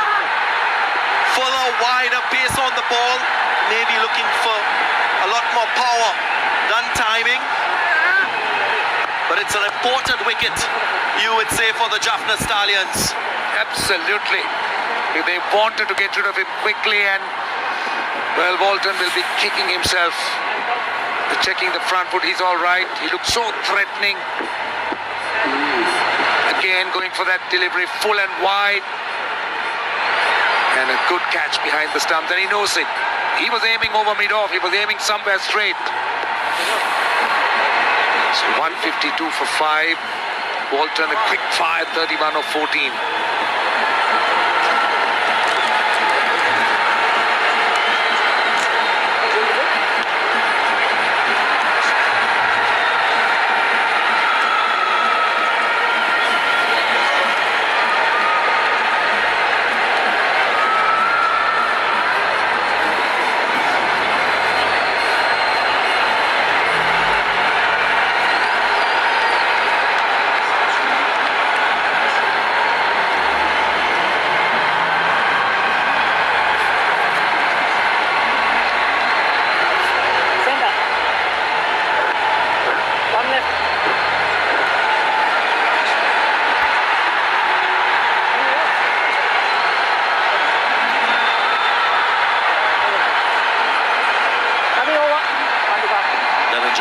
The 22-year-old, was born in Galle, comes to the crease. Still young to T20 cricket. There's a big role to play to finish the innings for Galle Gladiators. Feeling a beautiful cameo from Chadwick Walton. 31 from just 14 deliveries. Disappointed he got out at this time. One delivery left in the over, 25 runs already from it. Goes short, make that 26. Things looking up for Galle Gladiators. 17 gone, 150.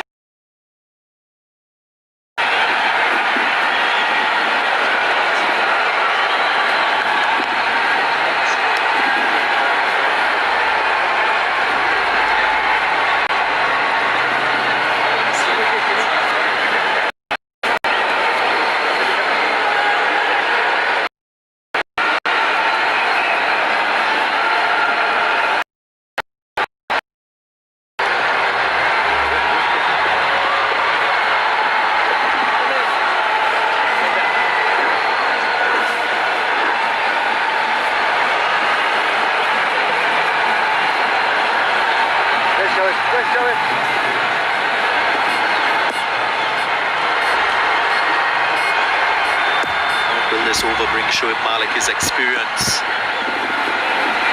Coming to the fore here with the ball. Again, the off spin to the left-hander. My 11 circle. You have a chance on this app to play with champions. Make your team. Remember, there's a My 11 circle MVP to be crowned at the end of the tournament. Player with the most fantasy points.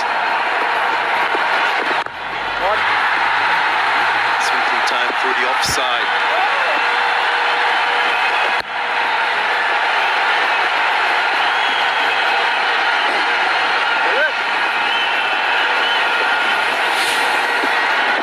Here we go, the wicket. Chadwick again, very deep in the crease. He cleared his front leg, and that probably just took his alignment out. If he had gone towards the ball here through the offside, it would have been much better. This could be out, just drop short. Just drop short. But again, Darren and Rashan, this is the matchups we talk about. Because there's two left-handers at the wicket, you get the off-spinner on. Just looking at that Chadwick Walton wicket, with a wide delivery like that, he should be hitting square up rather than straight down the ground. That's why they say for the power batsmen, they build a strong base. So when a batsman sets himself to go wider as a bowler, it's always the advantage. Yeah, that's exactly right, very, very well said. The owners met him, a very, very nice gentleman, and Mr. Arnold, owner of Jaffna Stallions, has met him this morning. Important that this man, Shehan Jayasuri, who's on strike, just starts to move, because this will be the man that Jaffna will be, Galle will be looking to try and get some quick runs and big runs, because 156 at the moment, 2 overs left. This over just realizing 3 runs. Some guile from Shoaib Malik. That last delivery was flighted, pace off the ball. Very economical, that over. Just 4 runs from it. 157 for 5.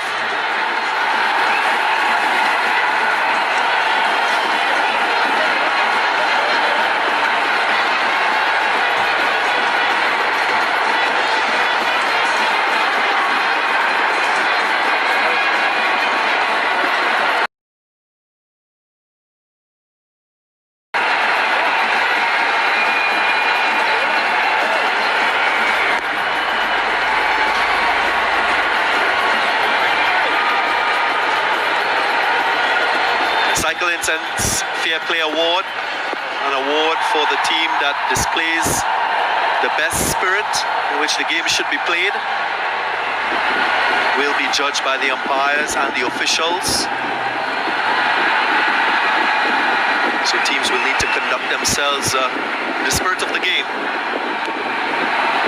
So far, Candy Tuskers at the top. Musal Pereira will be happy. He will be, but this is also involved how players react. I know the team comprises of players, but we did see situations where there was some steam. Yes, we did, and that's not a bad thing in games.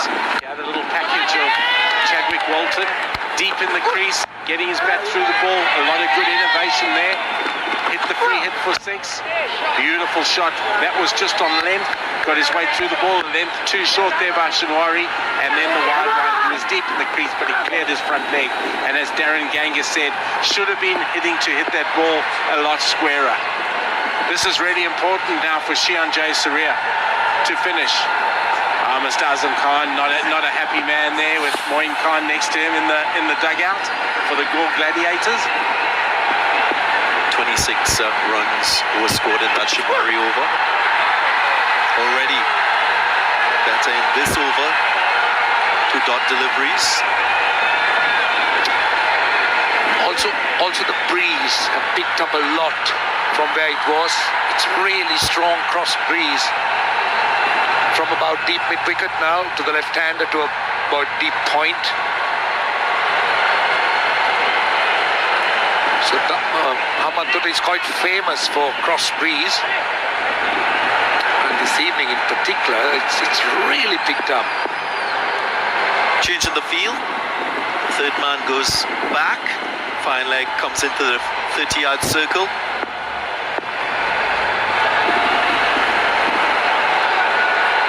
Mid-off up. What will it be? Full and straight. Searching for the Yorker. That was well bowled. Usman Shinwari has started this over very, very well. 2 dot balls, bowled at full pace where he just got his lengths right, and then he bowled the slow ball there. Just got his fingers over the ball, bowled the slow ball to change the pace up.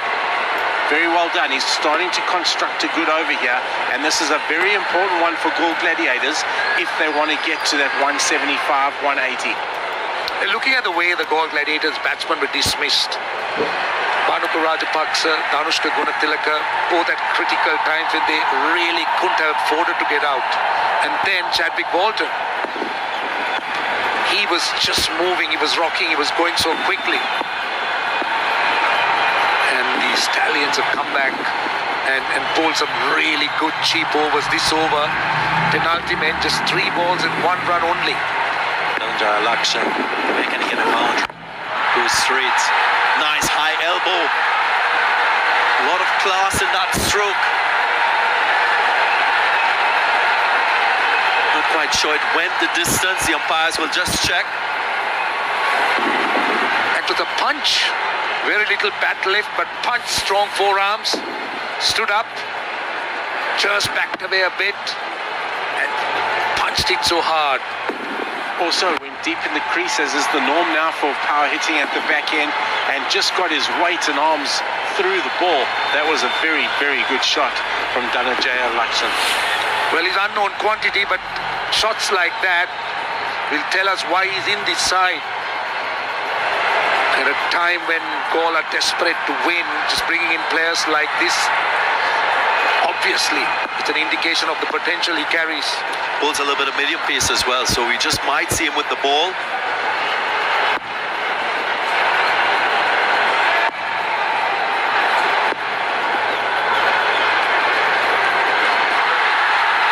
Advances, but doesn't make contact. A little bit of a glare as well. Some mind games. Yeah, he's not scared. He's got great body language. He's got a great presence. Rolls his fingers across the ball again. Change of pace. Very, very well bowled there. But Usman Shinwari, he's bowled well in 3 out of his 4 overs. And there was just that 1 over that he really, really fetched. He's had a good tournament so far, Usman Shinwari. Well, Galle's in the batting, their finishing has been rather poor. When you just look at the batsman who was finished off, well, Shahid Afridi's there in the last 5 overs. But no one really else figuring in a list that has been given to us in terms of good finishers. Shinwari, 7 wickets so far to him in the tournament. Change of pace again. Excellent variation and change up being shown here. 19 overs gone, 162 for 5.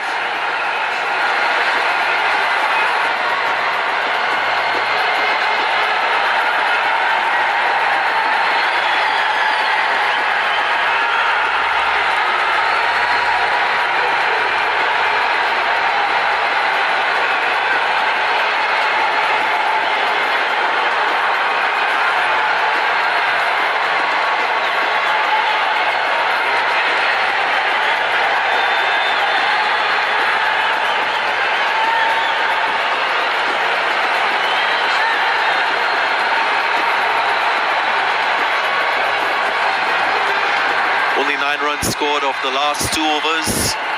Saranga de Silva was the pick of the bowlers, 2 for 29 in his 4 overs. What will be the decision by Tessera Pereira for the last over? Might be Shoaib Malik.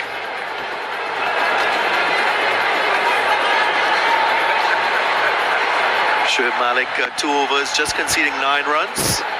Will finish proceedings with the ball. He's bowled well, hasn't he? I mean, he's bowled well to the left-handers.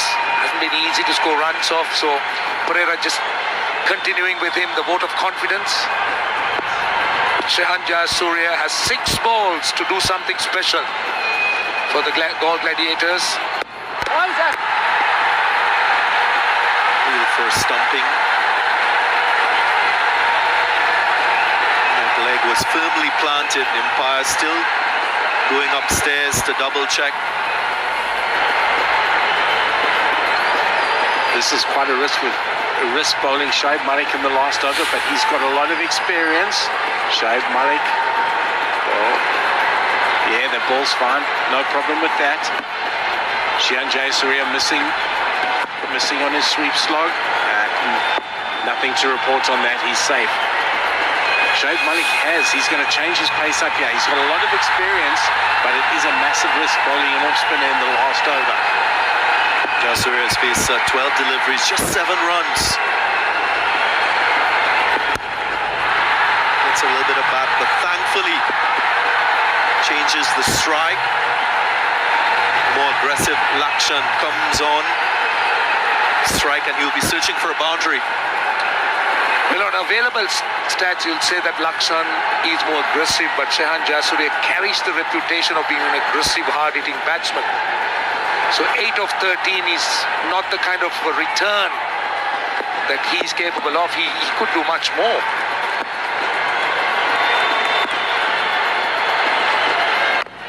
Goes for it and hits it well, goes into the gap. 16-4 off the innings. Exactly what they need at this stage. It's a My 11 circle champion shot. Important runs down the order. We spoke about inching towards that 170, 175. They're 3 runs, 3 balls away. So a few shots like that.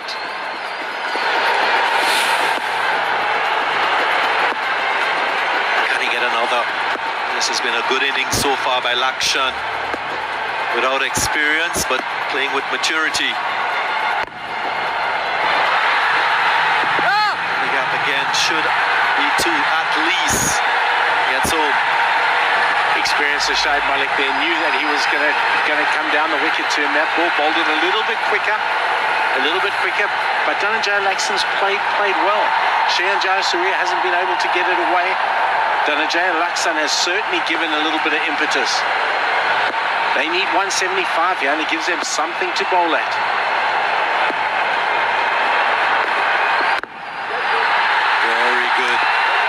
Excellent, in fact, from Shoaib Malik, getting it in that Yorker zone.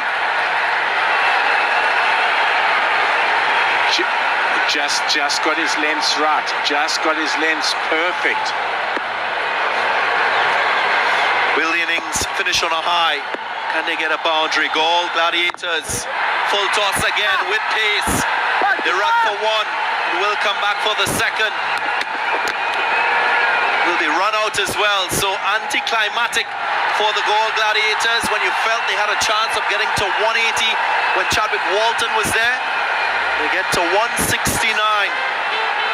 So just 18 runs since Walton got out, and that's not a great return for a side that's battling the best team so far in the tournament. The Jaffna Stallions, who batted with a lot of power and finesse. Another look.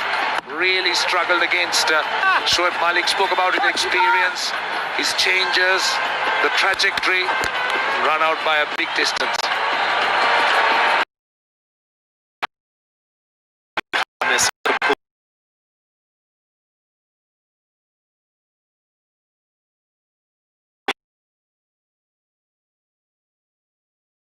The Goal Gladiators innings.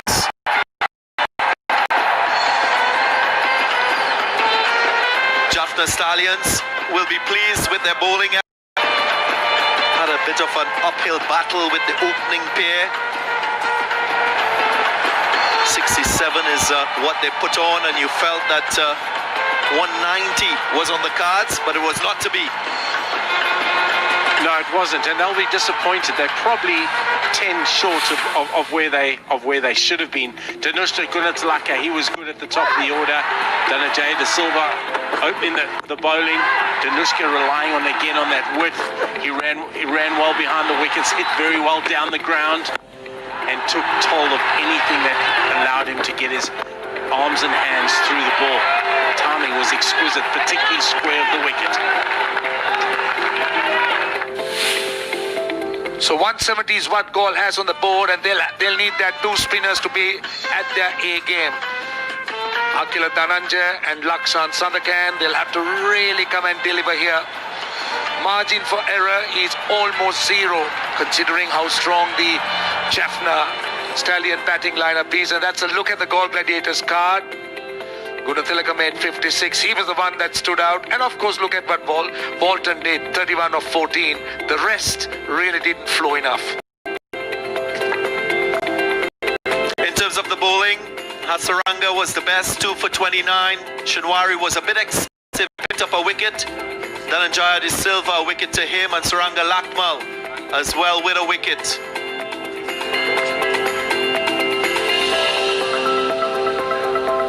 So Midland total, you would say, scored by the Galle Gladiators. Jaffna Stallions will need 171 if they are to go on to win this game.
Welcome back. That's the story so far. 170 for 6 is what the Galle Gladiators scored after they won the toss and elected to bat.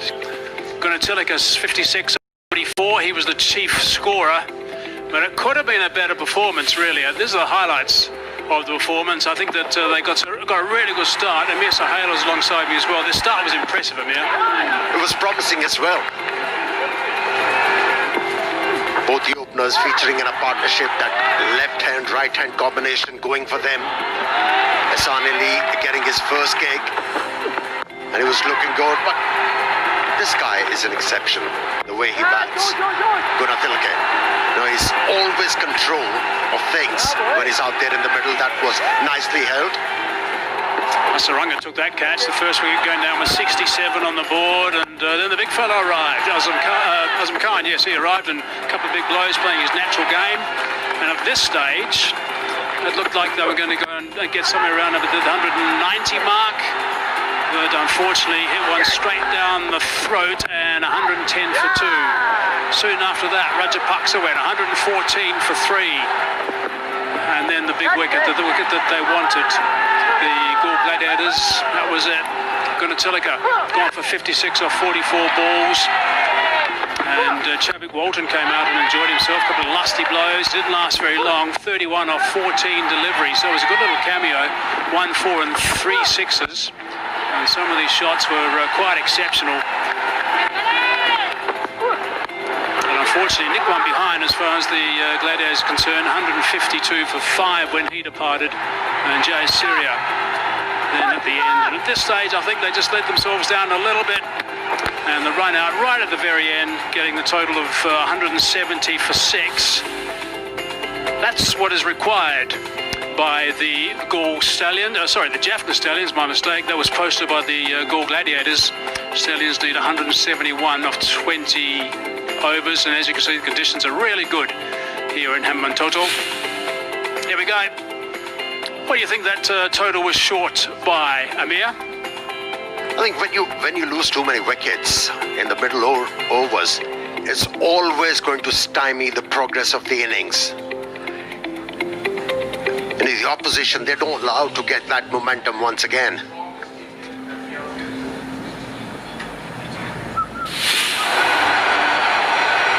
I think they're probably shy by maybe 15 runs, perhaps even 20 runs. One stage on track for the 190 mark. But that's what the Stallions require. The Jaffna Stallions, 171 to win. Conditions are just ideal. The track is very good. It's a little bit slower than some of the surfaces we've seen in the middle of this square. It's a big square. 10 pitches can be made on this square. But there's nothing wrong with that, for sure. It's not turning any distance. And it's an opportunity here, I think, for the Galle Gladiators to really get stuck into the Jaffna Stallions' top order, because that's been a problem for them. They've been rescued twice by Tessara Pereira. And I wonder if he's going to be required to do it again. But if they can pick up wickets, they've been 40 for 4 pretty much the last 2 games, the Jaffna Stallions. Yeah, like beautiful pictures. Beautiful part of the world, Sri Lanka. Tombos have been very impressive behind the stumps. He's an able batsman, reliable batsman. Another powerhouse. Enjoys a good record. That highest score, by the way, of 92 not out was the first game of the tournament. Now, this is someone I'm looking forward to seeing. Mohammed Amir, he is a class act, we all know that, but we need him to step up a little bit, I think, without Shahid Afridi. He's gone back to Pakistan for personal reasons. He'll no doubt be keeping one eye on the scores. Wish him all the best. Nicely bowled first up. Moores has not been in the runs. That's one positive. Fernando, first game, yes. Since then, no. So they've been had problems, I should say, right at the start. The Stallions. I wonder if the Galle Gladiators can enforce that issue again. Beautiful, look at that. Good surroundings of this ground as well. It's a magnificent stadium. You can see that big square in the middle. Impressive grandstand as well. Lights are really good. Double-header today.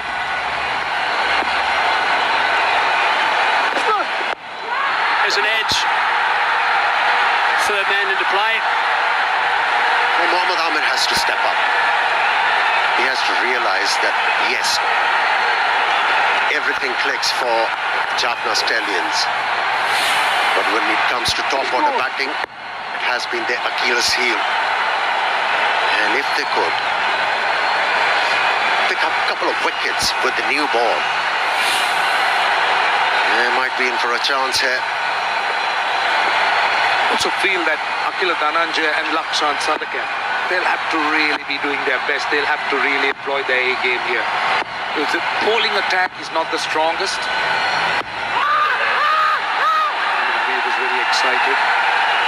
But obviously missing the experience of Shahid Afridi. So if you look at the bowling makeup, Amir, Sandakan, Dhananjaya, Asita Fernando being inexperienced. So those would be the 4 frontliners, and then a lot of others making up and helping. So it will have to be, as you said, Mohammad Amir with his experience, and the 2 spinners. Spoke about the pitch a little bit slow. So maybe that would be the way for the Gladiators to look to try and attack and get wickets here. They would love to get Fernando out. It's a little bit leg side, and Moore's is going to come down on strike. His opposite number, Khan, doesn't get a full glove on it. So white call.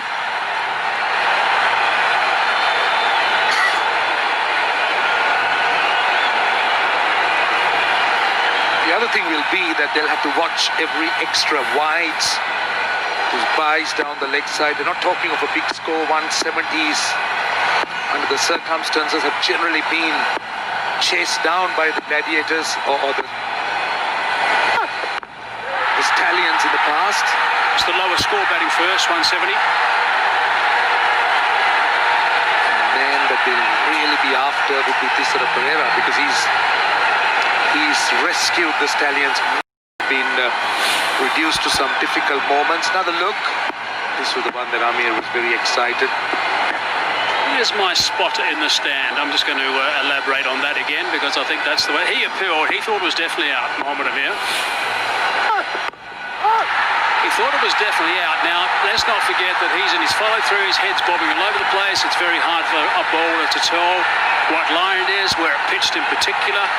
I'm advocating that the Gladiators, the Galle Gladiators, should have one of their coaching staff who should be surrounded by a TV monitor or 2.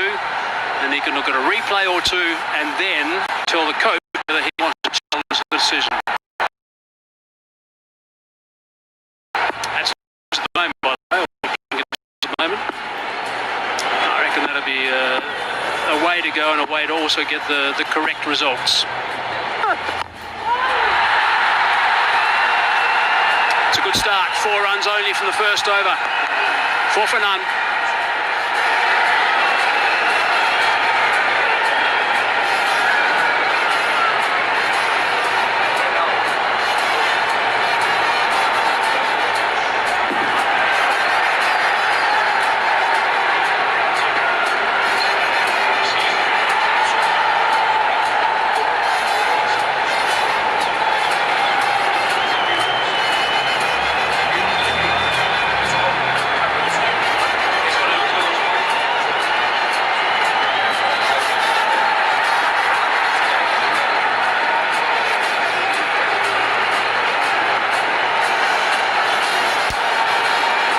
So in case you're just joining us, the Gladiators, Galle Gladiators, we think they probably were 15 runs shy, maybe even 20, but certainly 15 runs shy.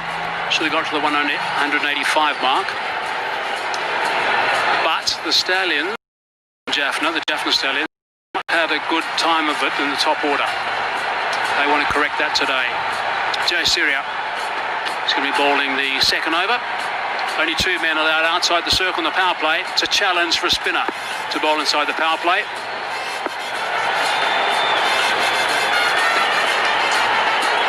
Yeah, if you have a look at the field pacing, it suggests to me that he's going to aim the off stump. The first one, he started with the floater, targeting the middle. Just shaped away from the batsman, inducing an edge.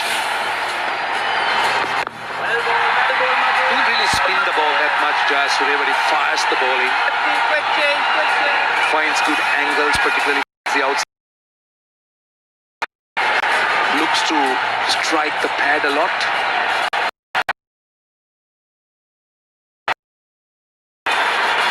He has to bowl slower. on this pitch. If he's going to look to dart the ball into the batsman, I think he'll be favouring the batsman rather than his side.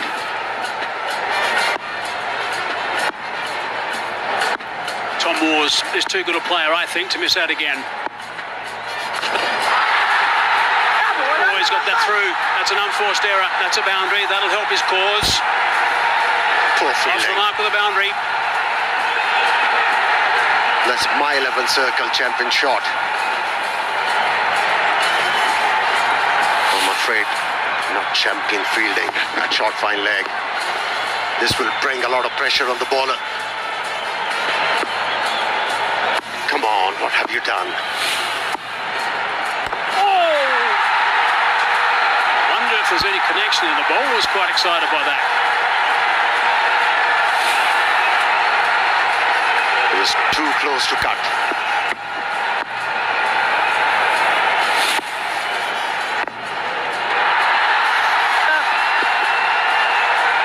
Better line from the off-spin. Angle the ball into the left-hander.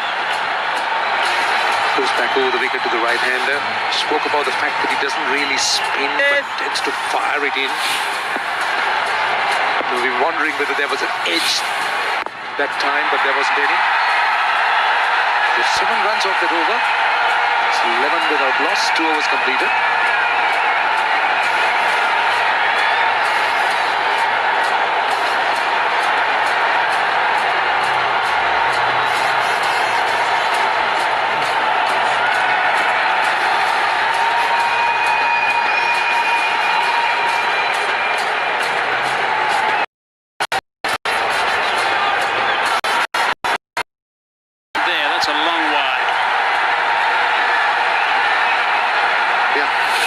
Has started off quite well, hitting the right areas.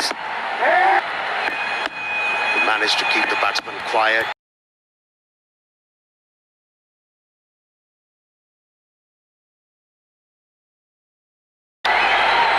So just a little bit of swing around as well.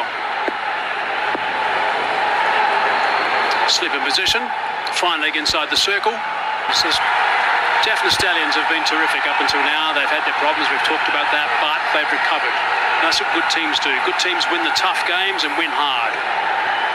If we look at the Galle Gladiators, they haven't been good at all. They've got nothing to lose. They've played 3, lost 3.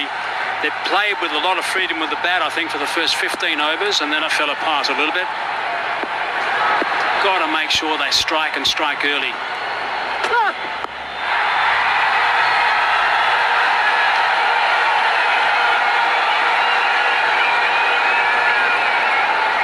These two openers can afford to play some quiet overs. The target is not stiff.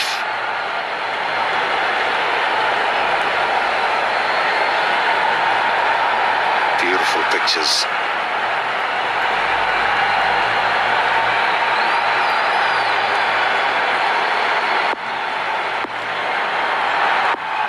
Sundowner.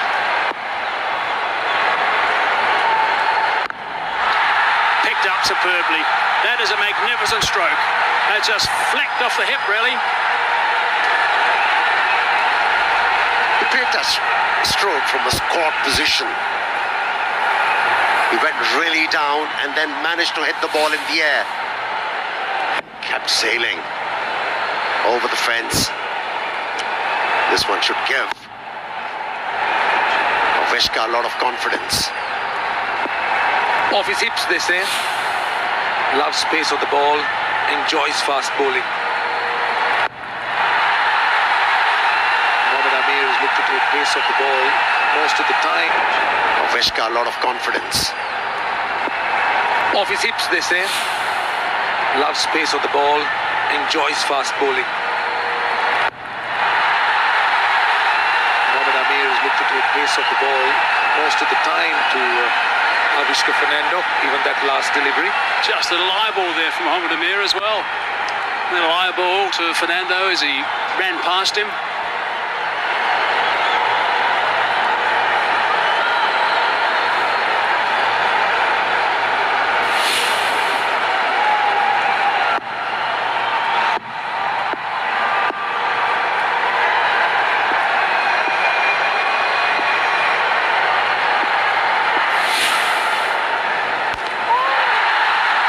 Clever bowling from Mohamed Amir.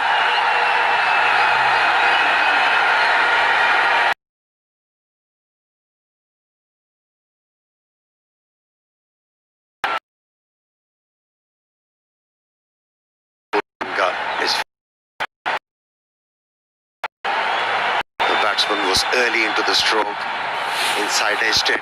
He was very lucky the ball didn't go on, hit the stumps. 8 off the over, 1 ball remaining. That's where it's going to stay. Cannot break the shackles properly at the moment. The Jaffna Stallions, 19 for none.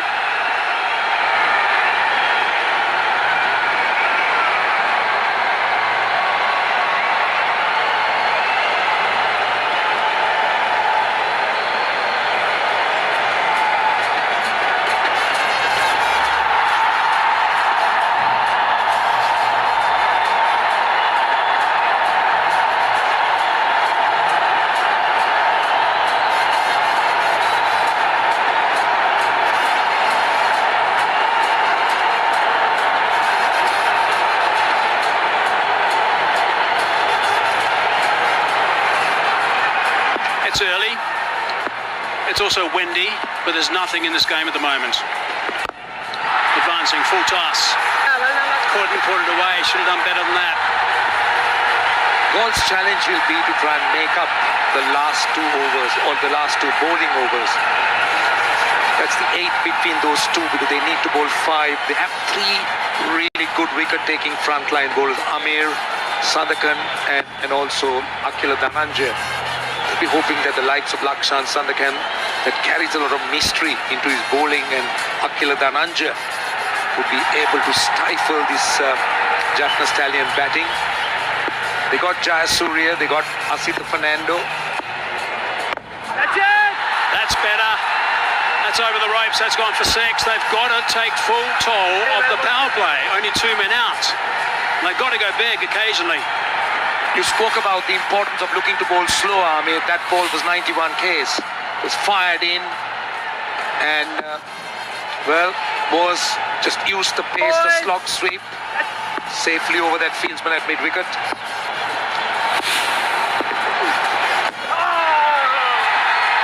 Better line. Also, he increased the length on that occasion. To blow that stroke, that was the perfect length and also the pace of the delivery. Bowled him.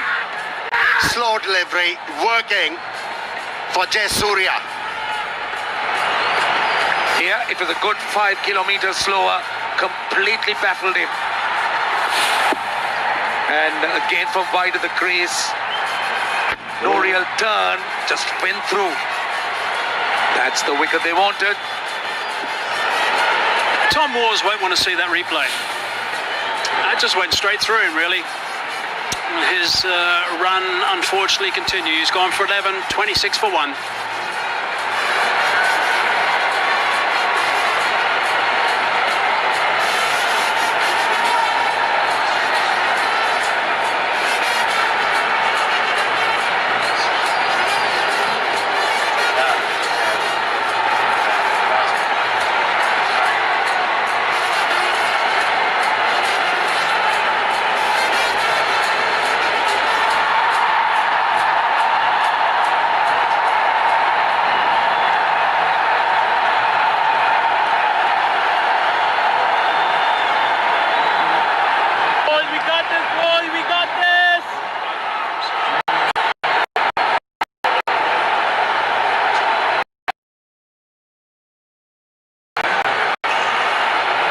Balls left in the 4th, 26 for 1. Looks like a batting graph, actually, just dipped a little bit there, and they just get out of it every time, the Stallions. That's Tisara Pereira behind that. Weighs score straight up. Sharnika, the captain.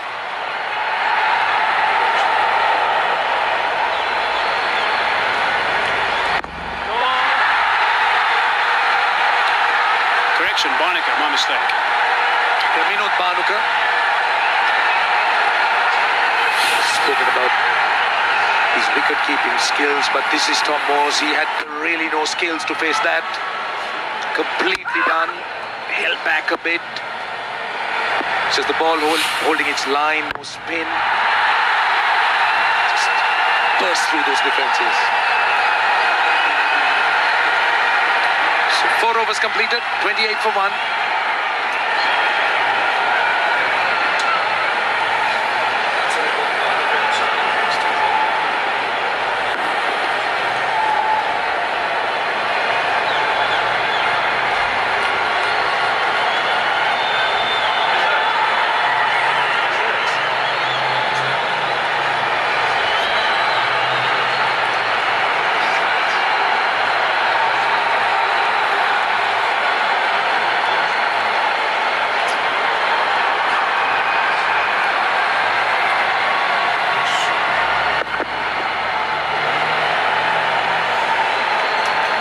We've got some eagle-eye cameramen around the place. This is a hornbill that the boys have spotted. Look at that, it's a beautiful looking thing.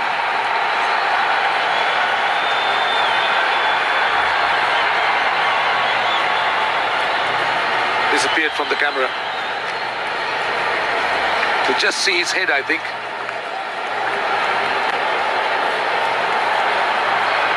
Roshan, are you into birds? Because in Sri Lanka, you see so many kind of birds. Yeah, many. Quite a few. Have you seen them? Different shapes, different sizes.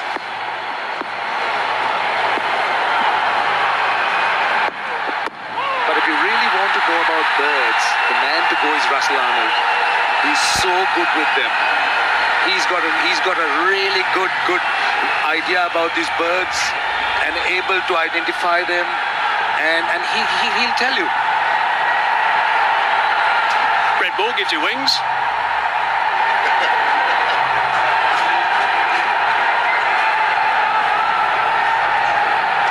So you deflected to Russell. No. I asked you a question. Speaking the truth.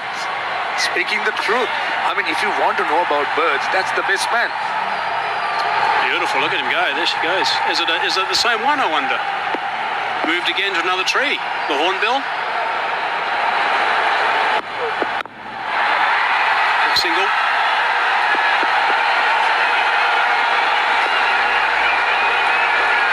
Cesar Fernando's just started his spell. A couple of balls in, been tidy enough, first up.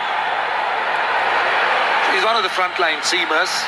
And that's a trophy they're all playing for, the beautiful Mile 11 Circle, Lanka Premier League. Asita Fernando and Mohammad Amir, the frontline seamers. And of course there is Lakshan, who bowls a bit of medium pace. Gunatilaka, Bhanuka Rajapaksa, options.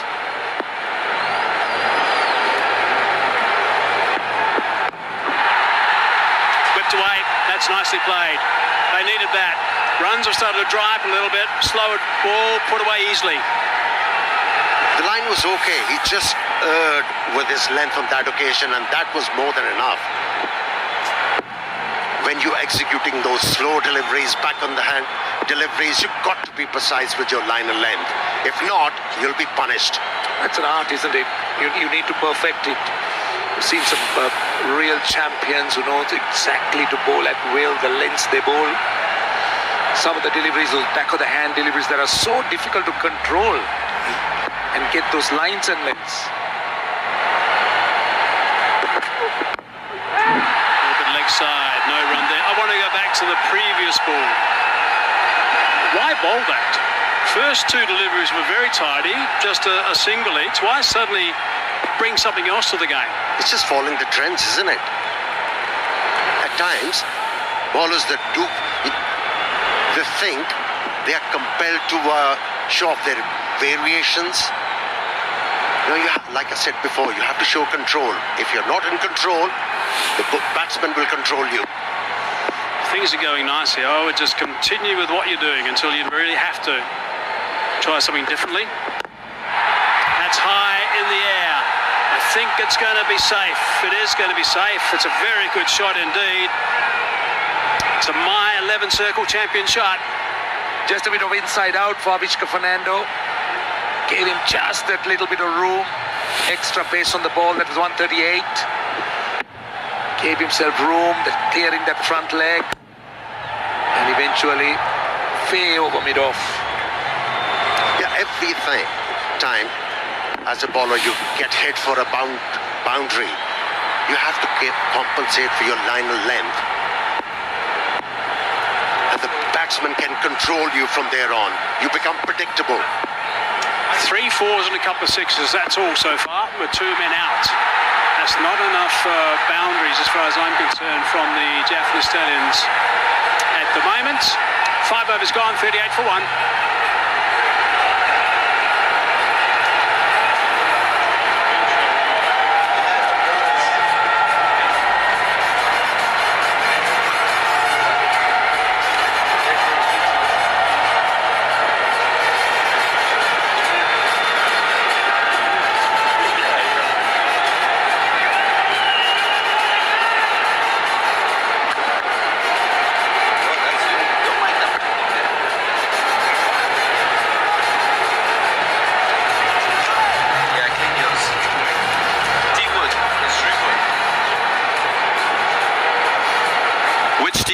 This prestigious trophy, only time will tell.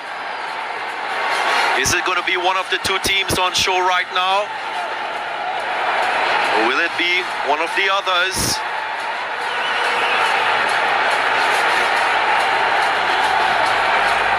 Make your pick. We've seen some entertaining cricket so far. And we expect to see a lot more. Kila Dhananjaya will get his chance with the ball. Hasn't really been at his best in the tournament so far. Maybe this is the spell that will change that form.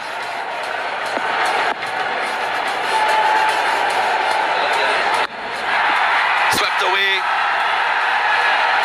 It will be a My 11 Circle champion shot. Runs coming now. I'm looking forward to watching him bowl here. He's got to stand up in the absence of Shahid Afridi, particularly through the middle, him and Lakshan Sandakan. This is where they're at their best. So this is a proper test for Kila Dhananjaya today. I'm pretty sure he's up for it. They're the key, the 2 spinners, Kila Dhananjaya and Lakshan Sandakan. 8 overs there. Few wickets in the middle overs. You can make this 170 a big score, which we know it's the lowest score batting first in this My Circle 11 LPL. My 11 Circle, Lanka Premier League. There was a 96 score, but that was off 5 overs.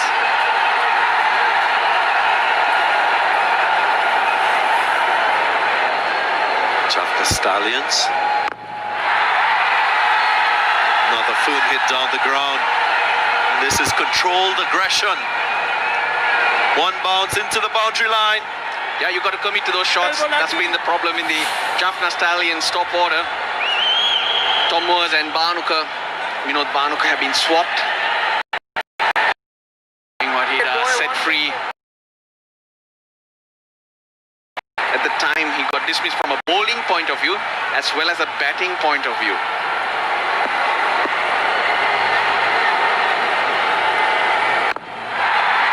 Shehan Jayasuriya, of course, slower and slower was each ball, taking the pace off. That's hit for 6, that was quick. Close to the stumps, and look, he's going for the slog sweep. So slower and a better loop from Shehan Jayasuriya, but from a batting point of view, he's looking to slog sweep, and then he changes his mind, so you've got to commit. That's the mistake Tom Moores did make there. But credit to Shehan Jayasuriya. Quicker, slower, higher. Receiving him in the air too. Yeah, that's the key. In the air and lengths are so important. Set back. Not a bad over at all. 9 runs coming from it, 47 for 1.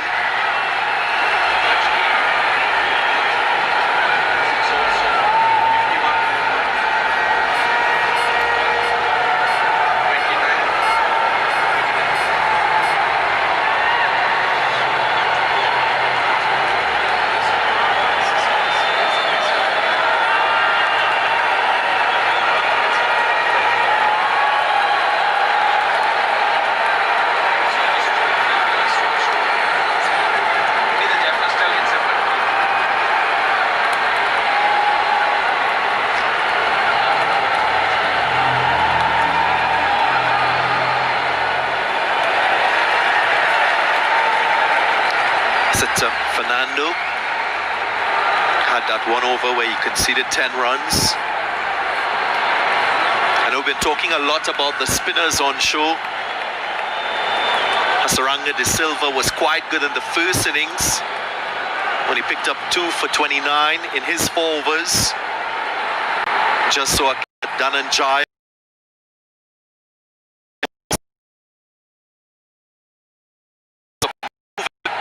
spin bowlers because it's such a crucial part of international cricket.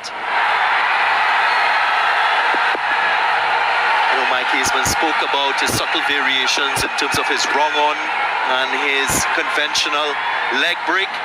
But the one thing I notice about his bowling, apart from his great control and his effectiveness, because he's taken 8 wickets so far in the tournament, is that front leg. That left leg tends to collapse. That is something he might want to improve on, because with a more vertical front leg upon delivery, you can get a little more extra bounce and you're able to pivot and get extra turn as well.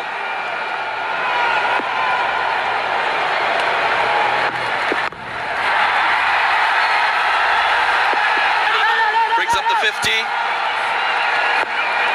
Not a far away from what was achieved by Gold Gladiators. But this is what I'm talking about. Take a look at that front leg, that left leg. Upon delivery, how it collapses, goes down, doesn't allow him higher trajectory, and that's crucial as a spinner. Very crucial as a spinner. And that's Darren, in that you want that front leg to be, you want to be getting over your front leg. That gives you the drift, it gives you the revolutions, and ultimately gives you the turn. So that was a really good pickup today, and something that we can work on to make him even better, because he is really a champion.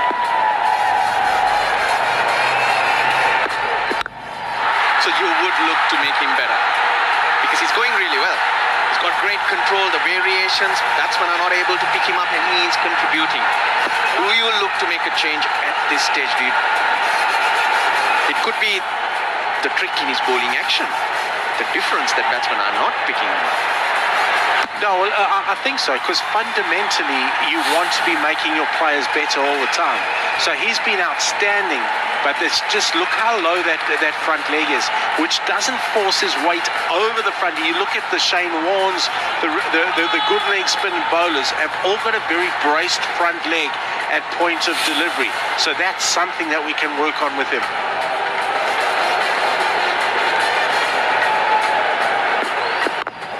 To see him smiling. That's Hasaranga De Silva. And I just want to build on that point that you made. I remember early days in my career, Terry Jenner had a stint with the leg spinners in the Caribbean, and he spoke about a few things which were critical for leg spinners. The grip to allow for the revs, so that reverse hold, so that you could turn your hand like opening a doorknob, and then it's a sequential list of events and action that has to happen for you to have that turn and bounce that you would expect from a leg spinner. Yeah, it's like the opening the doorknob sort of action, which allows you to get the bounce. So on wickets that aren't really turning for you outside of the subcontinent and outside of Asia, it's the bounce that does it for the leg spinner, and that's something where you need to really get over that front leg. Waninda Hasaranga, he's a student of the game. He'll be onto this. He'll be looking for every little thing to make him better, because I think he's outstanding. Inside edge.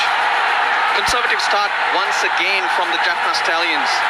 They've gone on to make big scores, but that first 6 overs, they made scores of 51, 26 for 4, and 40 for 4. Today, 47 for 1. So they really haven't looked to go very big in those first 6 overs, backing the middle and lower order. Yeah, I think that's a little bit indicative of the wicket today. I think the wicket is holding up just a little bit more. They've obviously had a look. Their strategy's been wickets in hand at the back end, which for them has worked so far. Last delivery of the over. It's a good one. It's been a quiet over. 52 for 1.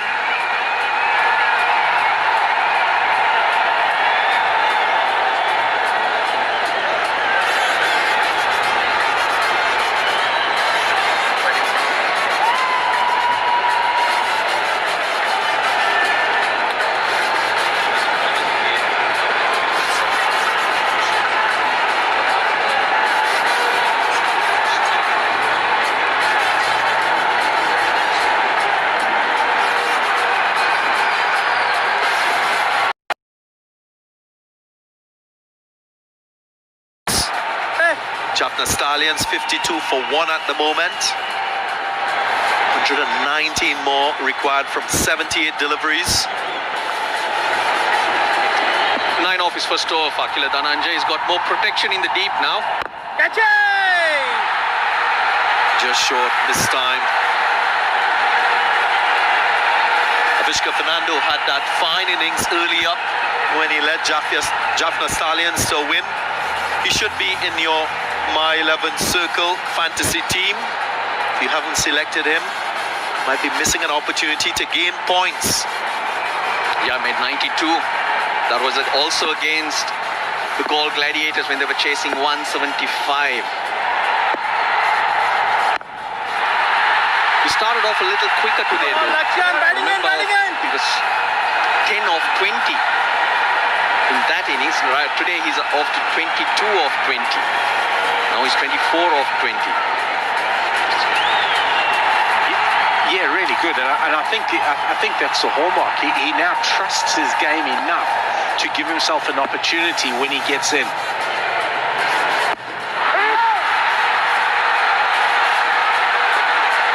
Well bowled there, Akila Dhananjay, changing his pace up. I like it. I like this over. He's busy reconstructing a very, very good over. He's got to be tight. He's got to make sure he finishes well. These last 3 balls crucial. Just nearly jumped on. Was the wrong on, but a fortuitous boundary. They'll take it nonetheless. Not quite sure that's a My 11 Circle champion shot. But he's picked the gap. He didn't pick it up though. But he picks the gap. It runs away. That will hurt the Galle Gladiators. They bowled a pitch, but they still don't get that break. He disagrees with you, Darren. He disagrees with you.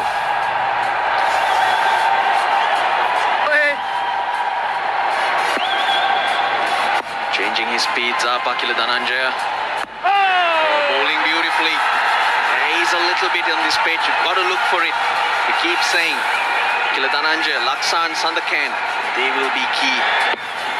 Yeah, it was interesting. The ball before the inside edge was the leg spinner. That was his genuine off spinner. So he possesses that in his arsenal. 8 off the 8. Jaffna Stallions 60 for 1.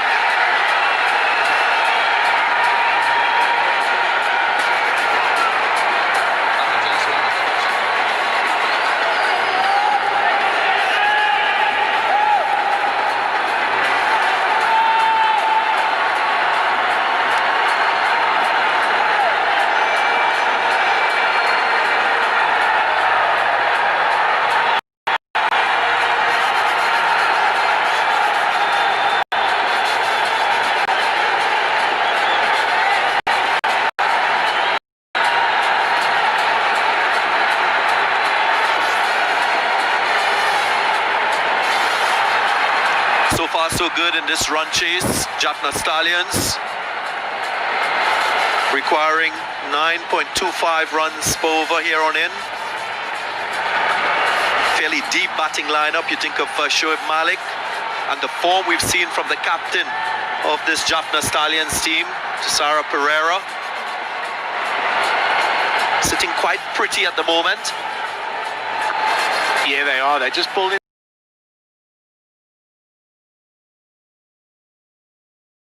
A really good start here and a really good stable base. Dhananjay Laksan into the attack.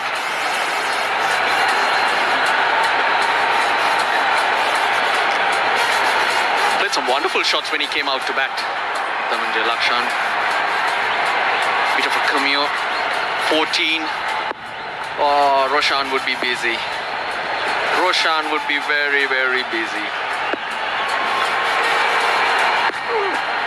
Starts off with the slower one. It's a great hobby to have, bird watching.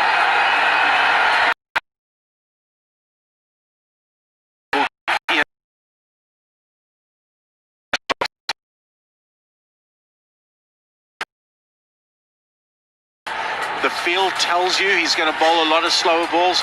Third man up. Oh no, it's fine leg because Munal Banuka's on strike.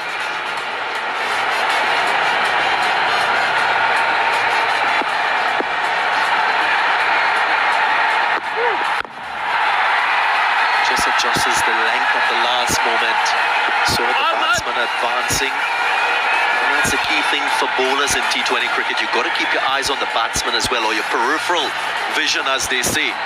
Your focus obviously on that length that you want to bowl when you're thinking about it at the top of the mark, but then upon delivery, there are many things that can happen. And you've got to have the skill, the ability to adjust.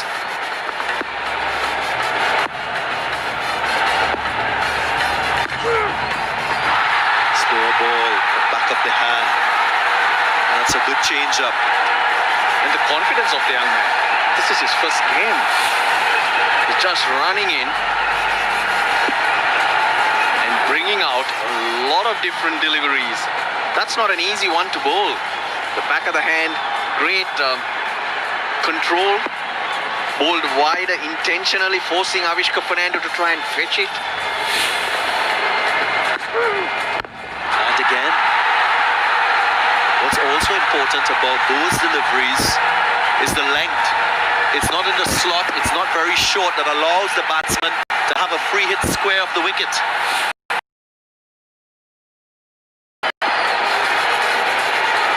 Back of the hand slow balls have been the go here for Dhananjay Laxana. He's bowled them and executed them exceptionally well. He's bowled to his field now. 2 balls to go this over. What has been a very good one. He'll want to exit this over accurately. Trip out on that occasion. Bowled into the wicket. He's drying up for the Jaffna Stallions. Required rate, the highest it's been 9.58 now. 107 required of 67. One more ball in this over. It's crucial for Dhananjay Laxana to finish strong. And it will be the strategic timeout where you can rethink and go from there. Should be one. Bowling. In fact, they come back for 2. 6 runs off the over. 66 for 1. And as Russell Arnold said, we'll have a strategic timeout. Hemanta Buteju, former first-class cricketer, gives us the signal at 66 for 1.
disappearing here on a beautiful Thursday evening.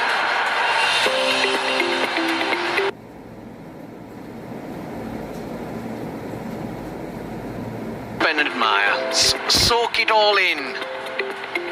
Culture, food, joy. Some unbelievable pictures. Wherever you are, you'll be able to enjoy these very, very soon. Times are changing once again. Country rich in history, Ruslano.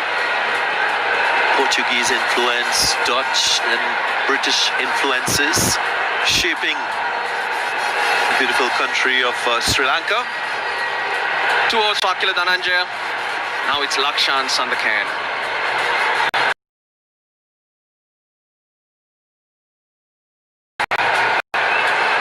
Crucial period of the game. Wicket taker. He should look for wickets. That's what can make a difference for the Galle Gladiators.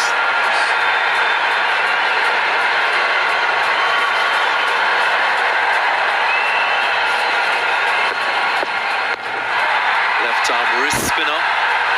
Starts well. A little bit of purchase there for him. Looks like he imparts a lot of revs on the ball. He does that, Lakshan Sandakan. This is perfect for him. A genuine wicket taker. If he can get wickets this spell, he will transfer that pressure straight back onto the Jaffna Stallions. He will bowl wicket-taking balls.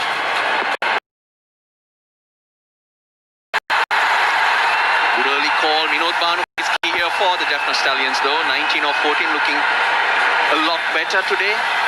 Batting with more freedom. He's got to make sure that the scoreboard keeps ticking and the pressure's off Avishka Fernando, who needs to bat right through.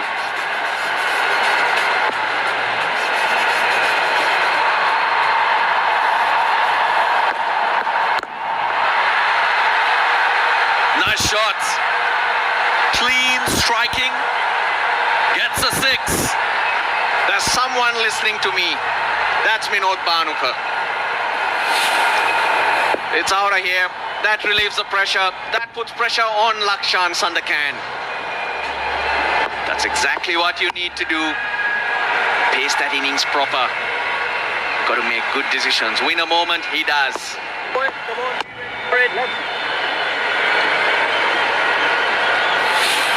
like this shot. It's hitting with the wind. Wind blowing from right to left of screen. Touches it through the offside. Just a single. Straight away Sandakan goes short. No, this is not an effective length. The fuller length is what will get him that wicket. 76 for 1, Galle Gladiators. Jaffna Stallions 75 for 1. Lot more batting to come. Shout out to Krishan Degal watching from Sydney at midnight. If you're anywhere in the world watching the My 11 Circle Lanka Premier League, give us a shout. Let us know. 50 partnership at the end of 10. It's 77. Oh, there's another ball. It's 76 for 1 at the moment. You're rushing me over, Russell. Yes, I'm in a hurry. Interesting thing is these two, Lakshan Sandakan and Manoj Panuka, play at the same club, so he would have faced him numerous times. That's not how Lakshan Sandakan would want to finish the over. Cut short, cut away for 4, 76 for 1, or 80 for 1 after 10 overs.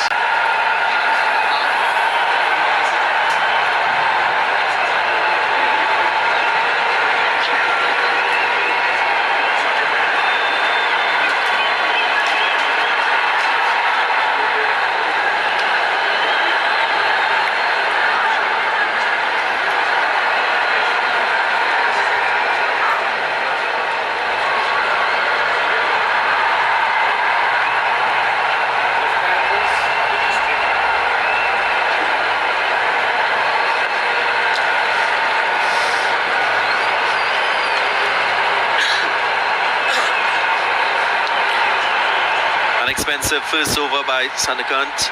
14 runs conceded. Just keeping that required rate in check. It's just above 9. Still with 9 wickets in hand. It's a good position for the Jaffna Stallions. Visca Fernando is still there, 35 from 31.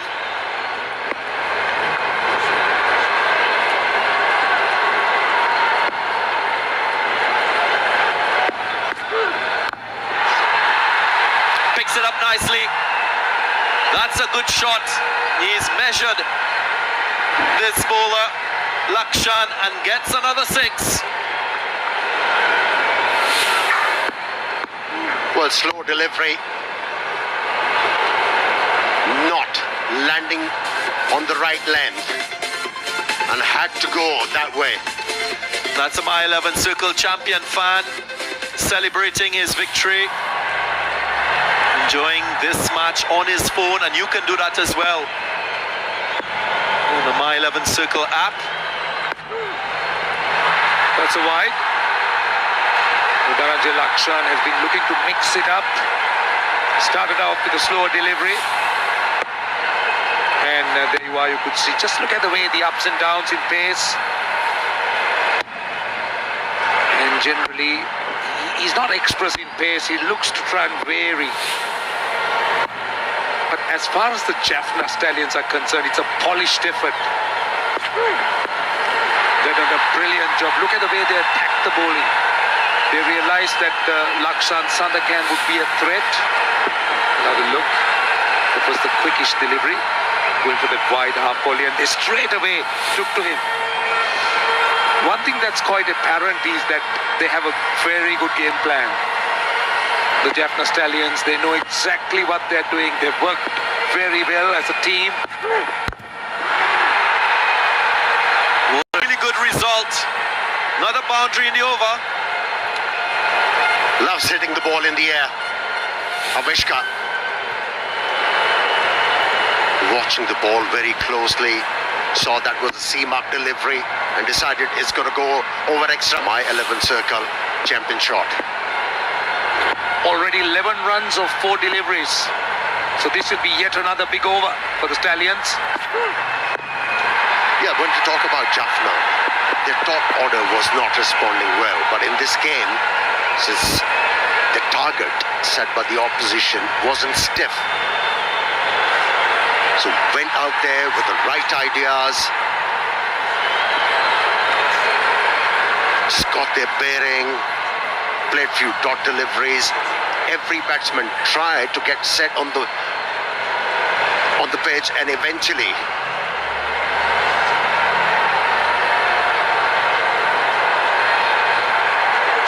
they're getting closer and closer to the target set by the opposition. Galle Gladiators.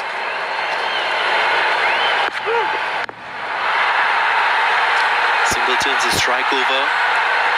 Just to remind you a little bit of what Jaffna Stallions as a team has achieved in the tournament so far. They won against Galle Gladiators in their first match. That's when they chased 175, got to 176 for 2, a comfortable win. Advice being shared. Mickey Arthur, the coach of the Sri Lanka national team, speaking with the captain of this Jaffna Stallions team, Tisara Pereira. Must have been asking him, stop hitting too many sixes. End of the over, after 11, it's 93 for 1.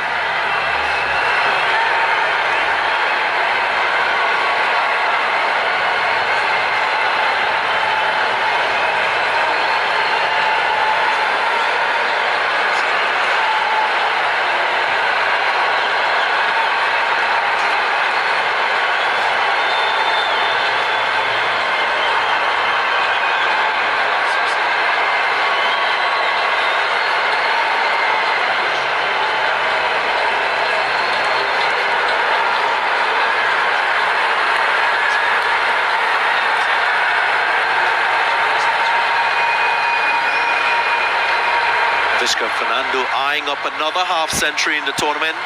At the moment, 46 from 36. His partnership 67 from 45 deliveries. Sandakan went for 14 in the first over. One thing about him is that he struggled against left-handers. Whenever the left-hander looks to attack him, he's really been under a lot of pressure. Bhanuka did that quite well. went after him, hit that big six. And one thing, when Sandakan's on, you will see that batsmen generally don't let him settle down. They just look to take him on quickly. For reasons, one thing is that the reason this guy can be a winner, he has that X factor. But at the same time, can be very costly. There can be a problem with the wrist spinners. They can be expensive, but as long as they're in a habit of picking up wickets, it's fine. At times, you have to buy wickets to be able to win the games. He's a wicket-taking option. There's no doubt about it. And his economy is quite good too. 4 for 18 is best. Will that be a wicket? Just short. It was a good effort. He was attacking the ball with the hope of making the catch. Just fell short. You made a point that he struggled against the left-handed batsman. Has he ever tried bowling around the stumps to the left-handed batsman? Might be a good option.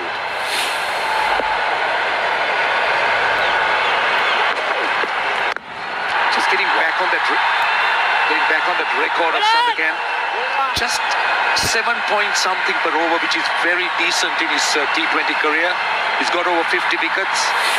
So that is the reason. That's another look. Just trying to get there, just short. So that's one of the reasons why he's been held in high esteem by the Sri Lankan team, the team management, knowing that he can be that match winner, the bowler that provides the X factor, but he needs to be consistent. That's his problem. He's been having his off days a little too regularly sometimes.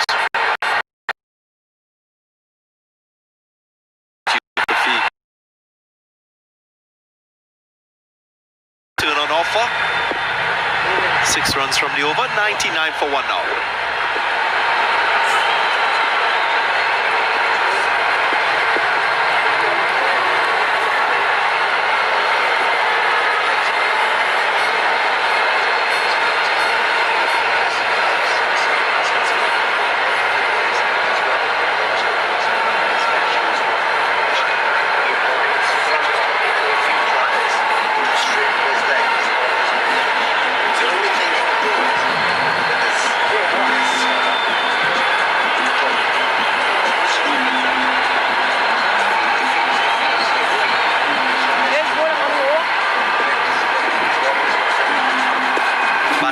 Shoaib Malik, Dhananjaya De Silva, he informed Tisara Pereira. Come on, boys. See, that batting order can be a real threat, considering just 72 needed of 48. The type of batting you just saw is going to be a real challenge for the Gladiators. Akila Dhananjaya, Fernando on 48. And how far has that gone? It's gone long enough. And he's crossed the 50 mark. It looks so easy. 54, 40 balls, 3 sixers and 4 fours. It's 105 for 1, and the Stallions just continuing to march forward. Hard work paid. Come on, Aki, come on, Aki. He absorbed the pressure earlier on when he started his innings. Got the mayor of the pitch. Whenever he had the opportunity, he was able to do that, and quite efficiently. 2 sixes in a row. For those of you looking on, take a look at his head position. Avishka Fernando keeps his head down, focuses on striking the ball cleanly, making good contact, and then after he's executed, he looks up. Great lesson for young cricketers. You've got to hold your shape, keep your shape, focus on controlling your head position. Another one. Consecutive sixes. It's raining. The required rate is just above a run a ball. 8.5. 18 runs in the over. And Avishka Fernando is really enjoying himself. Yeah, he wants to finish this game in a hurry now. He's sighting the ball big. Stonking the ball now. Continues for Killer Dhananjaya with his remodeled action. Not an easy situation for any bowler. Having spoken to Sunil Narayan, he mentioned how difficult it is for him, the West Indian all-rounder, who had a similar challenge in terms of remodeling his action as a right-arm off-spinner. One thing coaches need to do with his action, they have to look at his gather position very carefully. He picks both the arms together. Not the right thing to do, but Avishka has been very busy. He's been hitting the ball in the air for big sixes. Impressive knock from him. Come on, boys. Clean striking from the young man. When he gets in, he doesn't throw his wicket away. And that's a really good quality as a batsman. Well done, Lucky. He'll be a relief man, Dhananjaya, to finish the over after 13, 118 for 1.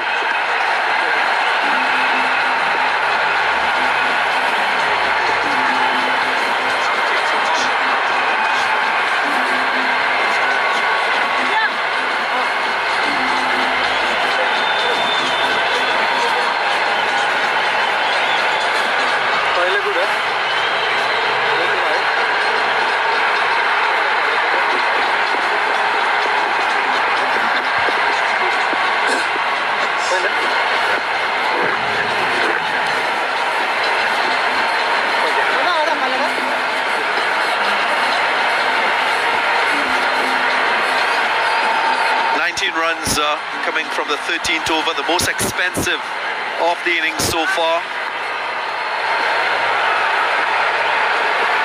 Jaffna Stallions look well set for their 4th win in the tournament. Pass it to Fernando. So the problem has been that the Gladiators haven't been penetrative. They haven't been able to get those early wickets. Avishka Fernando started off in grand style, took on the fast bowlers, looked to attack. Anything in his own, loves to go over the top, very good with the pull and the slog sweep. And his full repertoire was on display. This was the way he took on Akila Dhananjaya, reaching his half century with a 6. Yeah, all the strokes he played in this innings were not premeditated. Make sure that he picks up the line and the length of the delivery very early, and at the last minute he decided which stroke he's going to employ. It's been very effective. 5 sixes in the innings, all through the leg side. Let me just state that he's also a very good offside player, so not one-dimensional in terms of the areas in which he looks to score. He's one of the biggest finds as far as Sri Lanka is concerned. Remember, he started his career on a very auspicious note. We got out second ball and then was kind of forgotten. And discarded somewhat and worked really hard and had a lot of runs behind him. And now he's back and in his rightful place. He's only 22 years of age, so that alone tells you that he's got a bright future ahead of him. He will learn a lot more about batting and the game of cricket itself. So I'm with you there, Roshan. Looks a really good prospect for Sri Lanka. Seems like he knows his game now. He's improved his defensive technique, what we saw when he was playing against Mohammad Amer. He was trying to move into the line. He was trying to show respect to the bowler.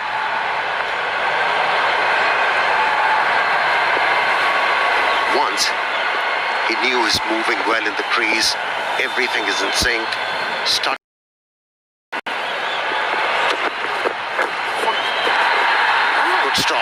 Good stop. the subject of Avishka, just to continue a little bit, he comes from a cricketing village in Sri Lanka. He comes from Moratuwa. And Moratuwa is the south of Colombo. Another look, he was looking to improvise. And Moratuwa has produced some... And that flavor, the Moratuwa... That has to be a brilliant stroke. He's moved way outside the line of that off stump. And from there, he was able to hit the ball between the wickets and the wicketkeeper. Has to be a very good stroke. That has to be great skill. He just missed the stance between his legs. How do you do that? I'm sure if you ask him to repeat this again, he won't be able to. But you have to say, it was my 11th circle champion shot. A lot of premeditation there. Previous delivery, he tried the same. This time he gets away. Partnership sitting in innings against the West Indies in the ODI. 127 is what he scored. So he's had international experience. He's played in the T20 internationals as well. So I'm sure at 22, having had the chance of playing international cricket, that could only aid in your development. I think at 22 he's achieved a lot for someone as young as he is, because it's very early in his career. So as he matures, he can be a real champion player for Sri Lanka. Can we see him in the tests format? Should be asking the coach, Mickey Arthur.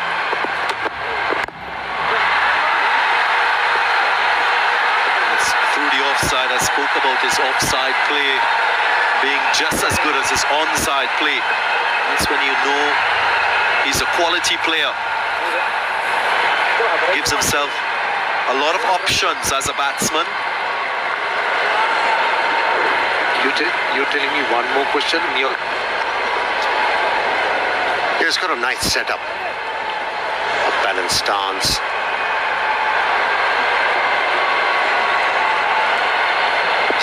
Back left is on the right path.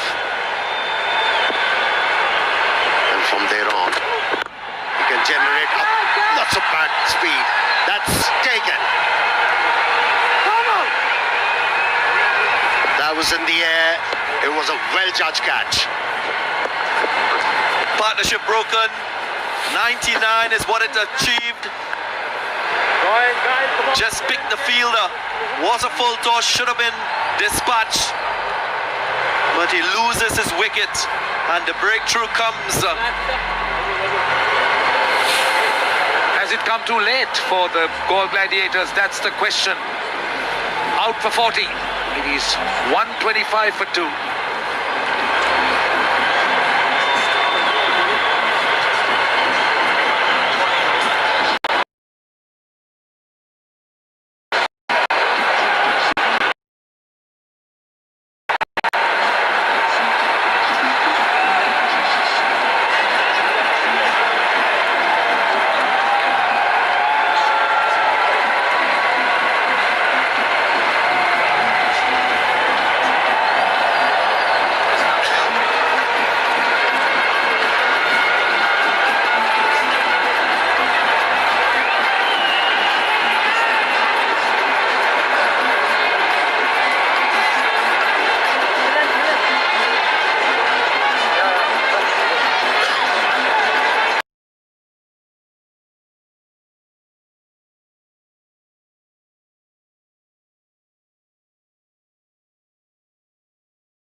No full toss, working for the bowler on that occasion. Couldn't quite get the elevation right. That's the only thing lacked in that stroke. Here's Amir.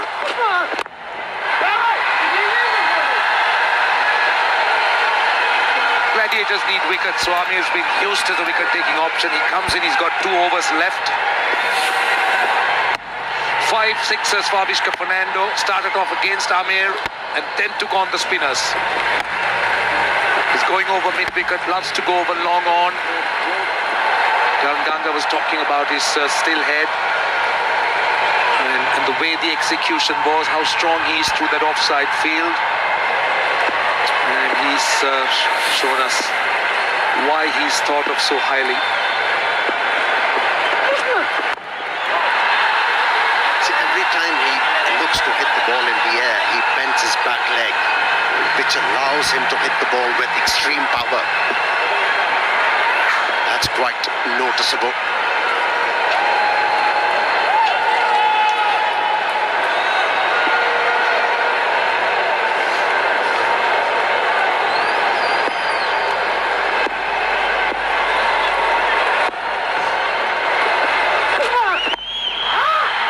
Clipped away. Getting too straight. That's a 4. Another boundary. They inch closer to this target score.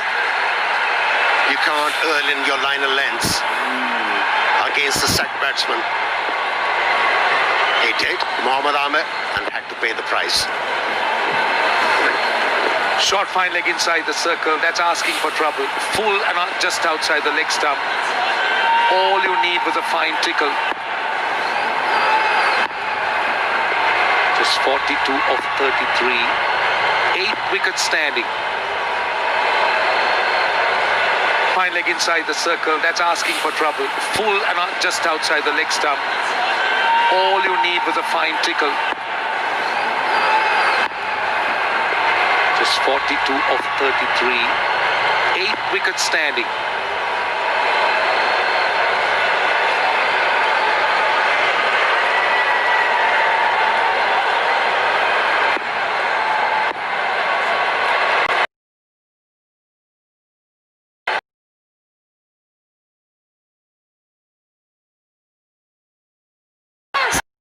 As well.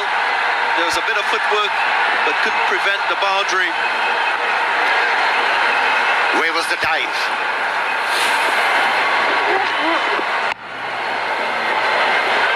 Fielder did well to cover that ground, but a dive was needed. But anyways, it's my 11th circle champion shot.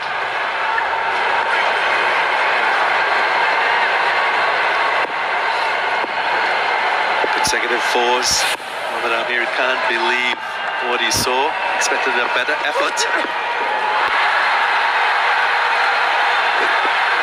Tisara Pereira is the new batsman. In previous matches, Shoaib Malik came in before Tisara Pereira. That was the last wicket, taken on the second attempt. While Shoaib Malik was getting set to come in, the decision was switched. The captain took responsibility. He must have asked Shoaib Malik that, Shoaib, I need a bit of batting practice. You stay on, I'll go and take the ball as well.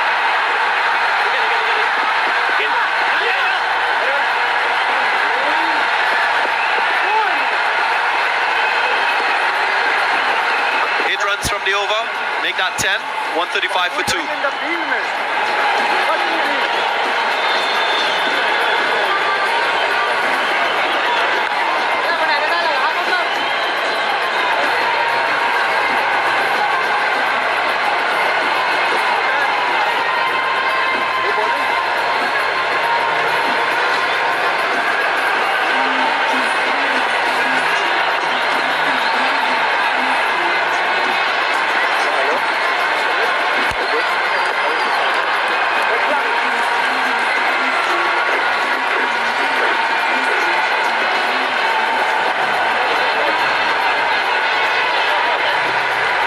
Pereira, my 11th circle MVP of the tournament so far.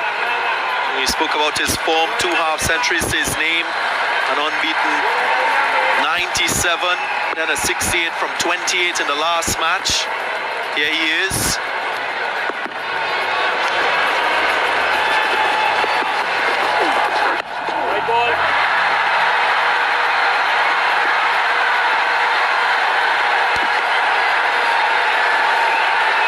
Look at what we've seen from Tisara Pereira against the seamers. The red pulsates. Those boundaries. Couple of innings. Strike rate over 350. And you compare that to getting it right in the Yorker region. Only 106. So That's clearly telling the opposition bowlers where to bowl to contain this guy. And if they have to have any chance of winning this game, they will need to be consistent, need to be precise in terms of their lengths. The good area as well, off a length. If you bowl there, you can contain him. Yeah, it is. It's certainly a very good package that Darren Ganga. If you're bowling in that slot area, he is going to murder you because he is so strong and makes such good positions. Shian Jayasuriya here, needing to get a breakthrough, needing to get a couple of wickets. Go Gladiators. Well bowled, Shian. Okay, so 3 off the over so far. First ball's a wide, and then just a double at some stage. Ball number 3 it was. So still 2 balls to finish. This is the sharp end of this game. Need a really tight over. That's fine. That's good work. He's bowled well. He's firing it into the pads of Tisara Pereira. Not allowing him any width or any room to free those big hard-hitting arms of his. Last ball the over. Pereira will be looking for a boundary, or he doesn't get it. This is going to be a single only. That is really good work. 4 runs off the over. Good stuff. 139 for 2.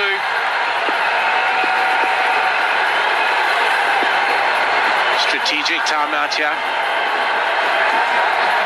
At 139 for 2.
Done. Now the original rate that he needed to go at was just over 8.5. The required rate now is just 8. So it's 32 required from 24 deliveries. When you've got someone like Tisara Pereira there, you would think that's not going to be too much of a problem. I can't help but wonder if it had been another 20 runs, which some of us think maybe should have been. I think it could have been. Of course, those that are playing on the app,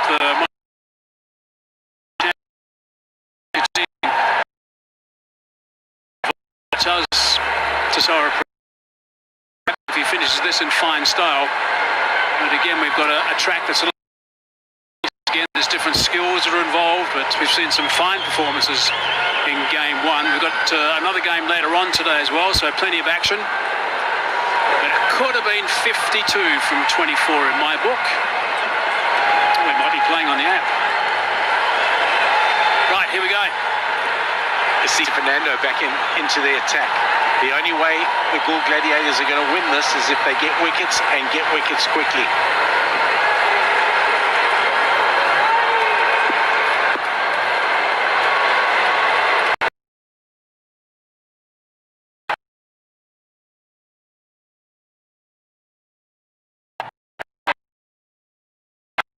Driven hard. Is a little bit straighter than just a normal sweeper, so two more. Slot area that Darren Ganga highlighted for us. Tesoro Pereira playing a proper cricket shot there, picking out deep extra cover. Two. Every time I see those sort of analytical pieces, such as Darren showed us about the Yorkers, I just can't help but think about the guys like Lasith Malinga when they put the shoe down and they bowl at a shoe to try and perfect the Yorkers. A lot of bowlers around the world these days do that. Rather than bowl the nets, they bowl a target in a side net. Well, that's a length delivery. He's got underneath that. He's hit it really well for four.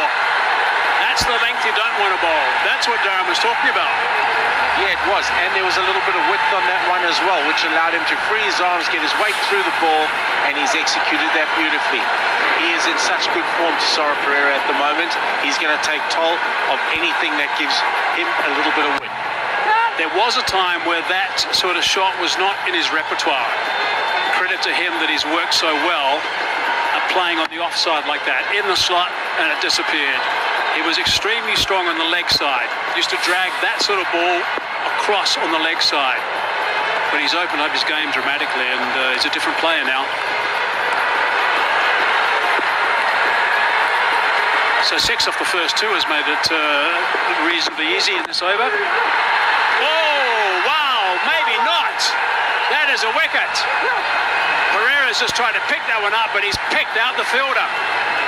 Very good catch. That ball went at a rate of knots. Very, very well picked up. Asita Fernando went straighter. Laksan Sandakan picking up a really good catch on the circle just behind square on the leg side. Very, very good. Could this be the opening the Galle Gladiators are looking for? See, I tell you what, they wanted to see the end of the skipper.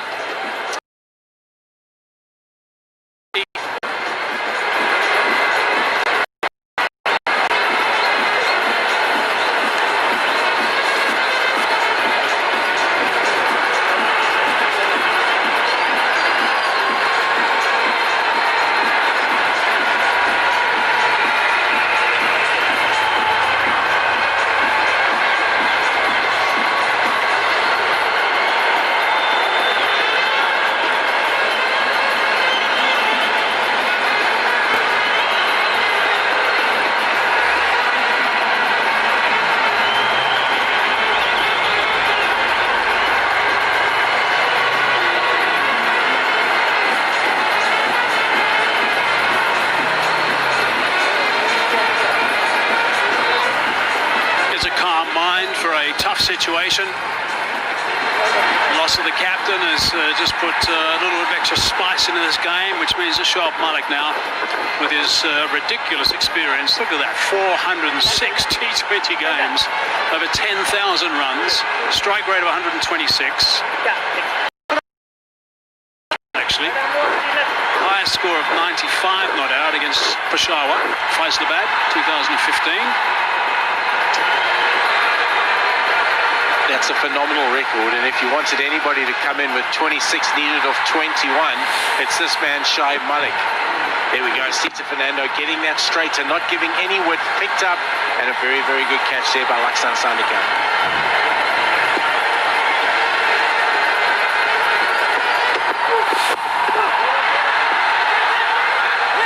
Wanted one, not there though. To the short third man. Asita Fernando got the bit between his teeth here, showing a lot of grit, a lot of determination. He's bowled well today.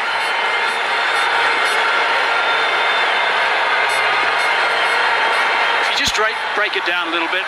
They've got 6 runs off the over so far, and there's still 2 balls remaining, so there's nothing too dramatic required by the Stallions. They won't want to leave it to the last over, where they need to get maybe a dozen runs.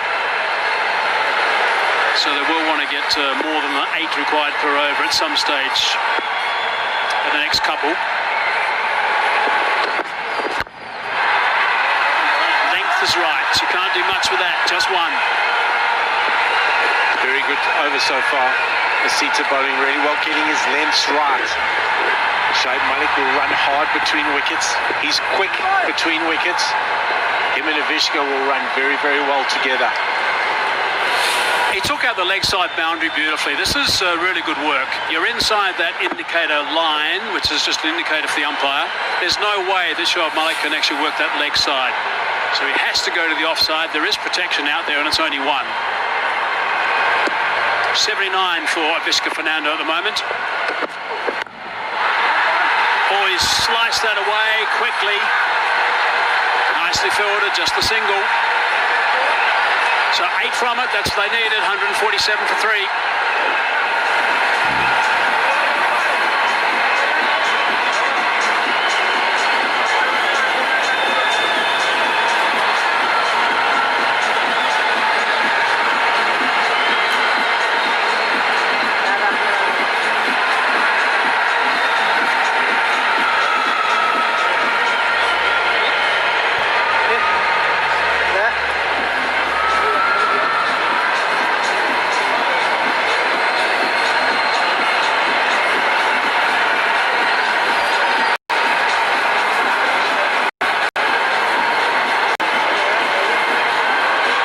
From 18, bottom line, that's what matters. They've got lots of wickets in hand, 7 in total, and there's still some batting to come after this. Yeah, interesting who they're going to turn to now. Mohammad Amir has 1 over left. It looks like Mohammad Amir is going to bowl this over, which I think is the right call. No, it's not Mohammad Amir.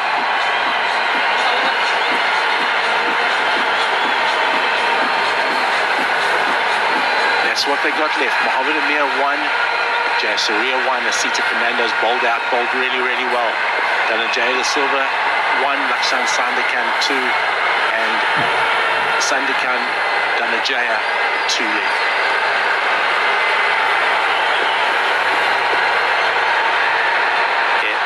Lakshan Sandakan coming back into the attack. He bowled well. He used a lot of slower balls, particularly in that first over. So it's a big call, this from Bhanuka Rajapaksa.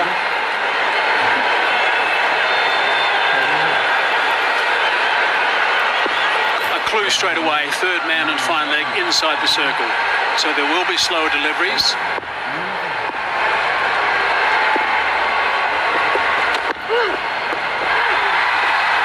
That's clever. Very clever. Bowling exactly to his field is Lakshan Dhananjaya. Very, very well bowled. Bowled off cutter into the wicket. Yeah, well, it was. Hazy, he also changed his grip really well when he bowled the one out the back of the hand as well. So he has 2 different slow balls. This one out of the back of the hand. Oh, on the bounce. Oh, no. It's gone for 4. I wonder if that could have and should have perhaps been a catch. There's no excuse. At this time of the game, Shihan Jayasuriya's got to run in and attempt to catch that. He's rolled that out the back of the hand, and he's just backpedaled on that, Shihan Jayasuriya. He's made an absolute mess of it. He had to go in to take that catch at that point in the game. He's backpedaled. He didn't want it. Yeah, he can't play safety. Slow bouncer. Yeah, he's using up his variations. He's using his variations well. If we have a look at that one, instead of coming towards the ball, Shihan Jayasuriya, he's just backpedaled, and he's been caught with the pace as the ball skimmed off the ground. It got onto him too quick. He should have been looking for the catch.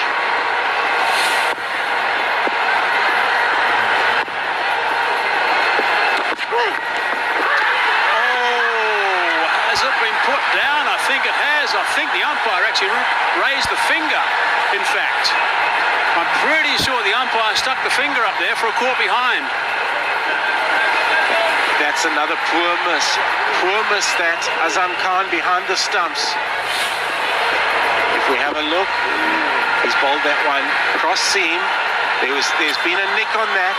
Just dipped a little bit onto Azam Khan, but that's almost regulation keeper. And the umpire giving it out already. He did. Oh no. Wow, there's a couple of big errors.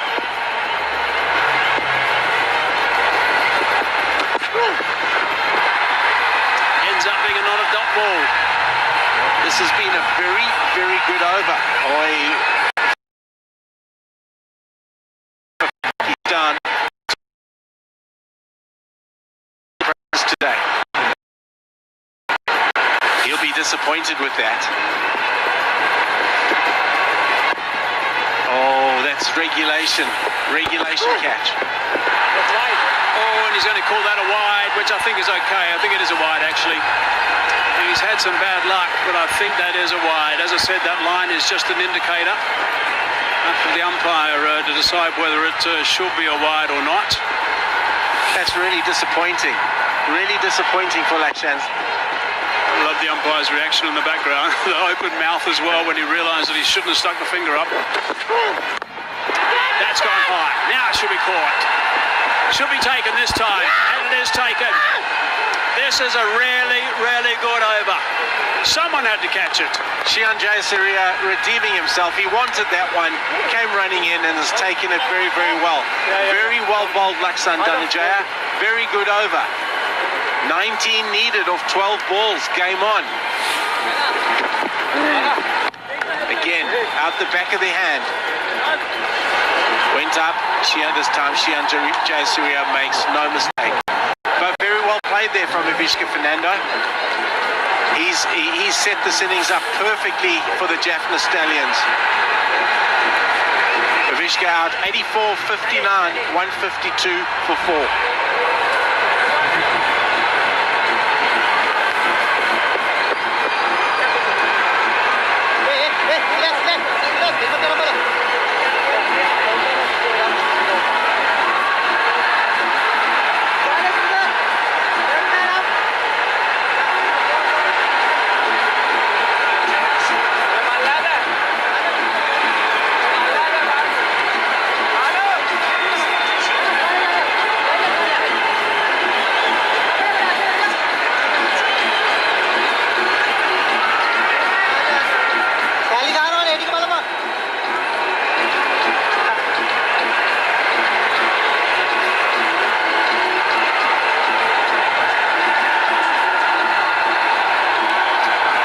Remaining 152 for 4.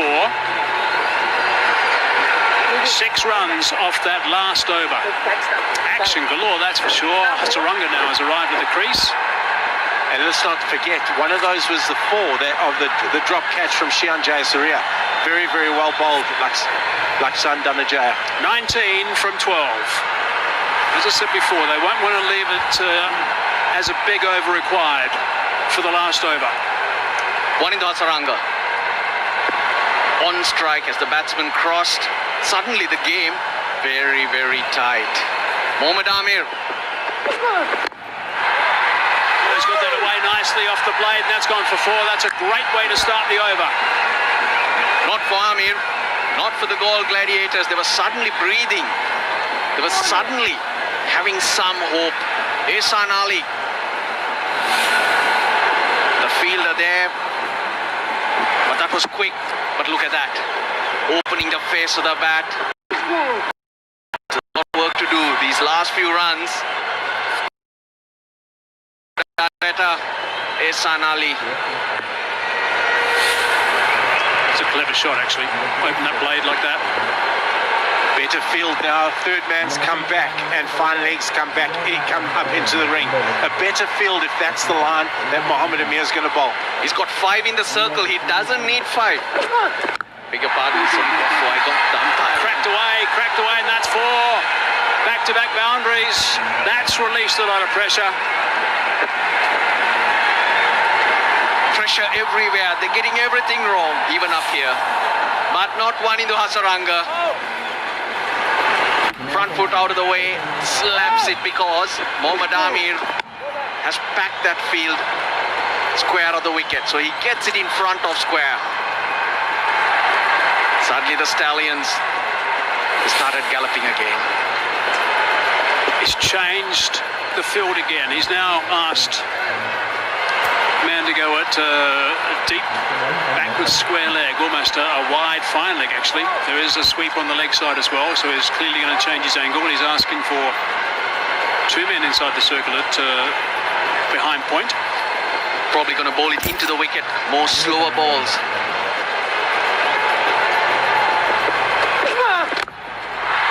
Beautiful Yorker, but it's squeezed away for another boundary. Fantastic batting here from Wananindu Hasaranga. Very, very well played. First three balls going for four, and he's used the bat place to deflect him through the offside. All three deliveries through the offside. There we go. Gave himself a bit of room, deflected it through the offside. He knew Amir was going to come straight to there and gave himself some room. Very bad. He's brave. This guy is a wonderful cricketer. Wawindu. He should change his name to Wawindu. Not sure why Mohammad Amir's bowling on-pace deliveries. Should be bowling a couple of slow ones, I would imagine. But anyway, that's not the case. I think the horses bolted. The Stallions bolted. 7 from 9 now. Which do they require? Lots of wickets in hand. Still a couple of balls, 3 balls left in this over.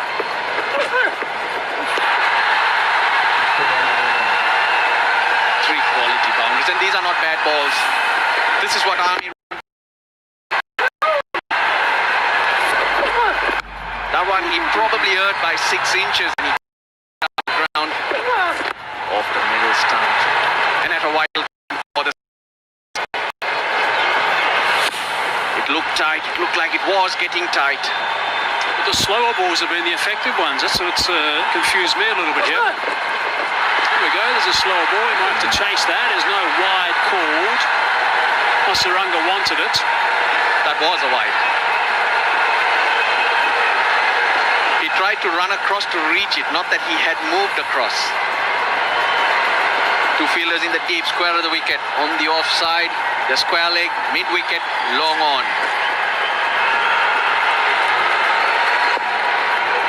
Can this last delivery be a dot ball? That will mean 7 to win off the last over.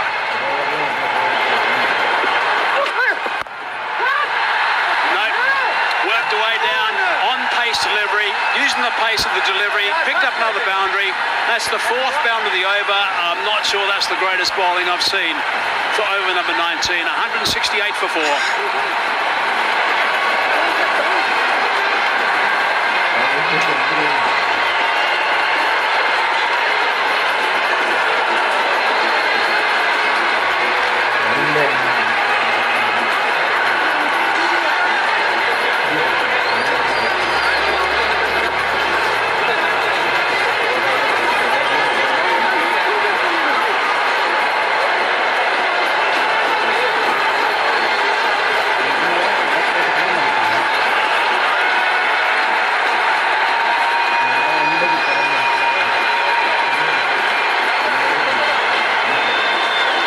So 16 runs off that last over has certainly cost things dramatically for the Gladiators. It was an over, an indifferent over, that's for sure. You needed 19 off 2. You would go to Mohammad Amir as a fielding captain. But 4 boundaries, and those were the first time Hasaranga had come to the wicket. The first 3 boundaries were the first 3 balls he faced. And they were not slots. They were just clever batting. I'm going to change his name to Wawindu. Star with the ball, star in the field. And look at this. Last ball of the over. Good wrist. I'll have 4 more.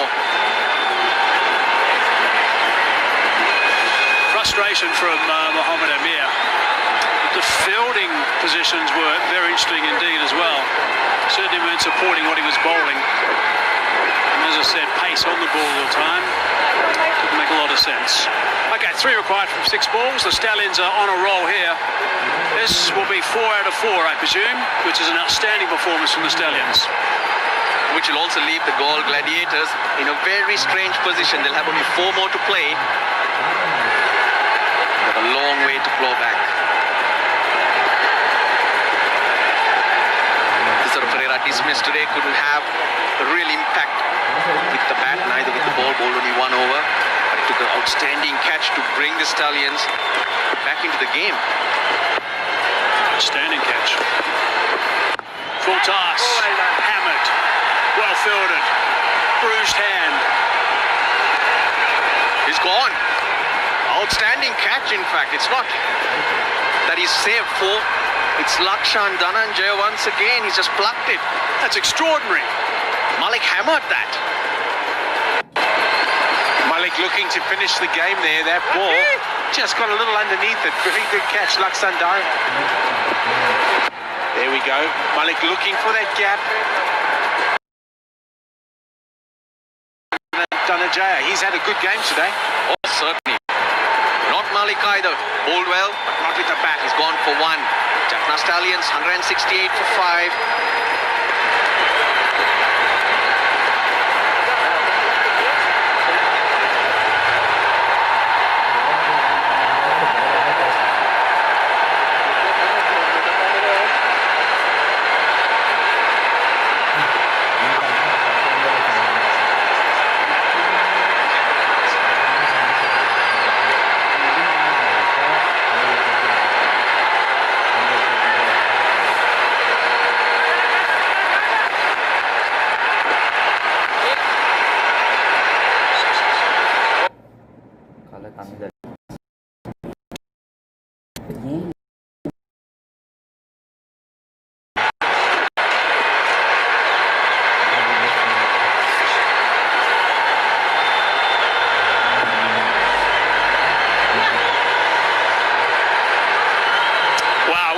Catch that was. 3 required from 5 balls now. 5 men inside the circle, just a single. We're not counting the umpire this time though, easy. Talking about this Pereira's catch. What about this for a catch? Because Malik creamed that. Nice shot. Lakshan. Great contributions, brave cricketer, 22-year-old. Take note, coach, were you watching that slow ball off the back of the hand?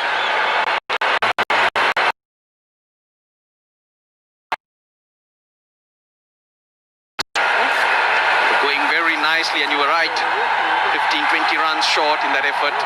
Last couple of overs from Malik and Shinwari went for nothing, basically. That's what's coming to haunt the Galle Gladiators. Everyone in the circle now trying to save that single. Over the top. Comfortably gone for a boundary, and that is the end. The Stallions have bolted again. The Jaffna Stallions, they win by 5 wickets. A big smile from the captain of Tesaro Pereira. But this is another fine performance from the Jaffna Stallions. They are top of the table. They are undefeated up until now. Unfortunately, the Galle Gladiators have not got off the bottom of the table and have not picked up a point up until this stage. A very good performance again from the Jaffna Stallions. Very professional in all they did. Bowled, batted and fielded very, very well. They have the hallmarks of a very good cricket team. There were times they were under pressure, but they seem to be able to find ways to claw themselves back in. Dhananjaya De Silva, so good with the bat yesterday. And that confidence is coming into his game. Just hitting through the line. Nothing silly at a vital time, but one Indu Hasaranga. Make it wow Indu Hasaranga. 17 off 7. Those boundaries of Mohammad Amir at a very crucial stage of the game. The one thing that the Jaffna Stallions will be happy about, I'm not sure who he's wearing. Is that you, Russ? Yep, up this way. The one thing the Jaffna Stallions will be happy about is the fact that they got off to a good start with the bats. They were 125 for 1 when they lost their second wicket. From them, yes, perhaps they could have been chasing just a little bit more, but credit to them the fact that that didn't happen. The Gladiators are going to be a little bit silent, I think, in that change room, but these boys in, what's that colour, Ross? Oxygen blue. Oxygen blue are going to be very happy with the way that they're going at the moment. That is going to be a happy change room. It certainly would be, and players all are contributing, different players each day. So that's a good sign for the Jaffna Stallions as well. They're not reliant on just the one player. But of course there are stars who are consistent, like Wawindu Hasaranga, with bat, with ball, in the field.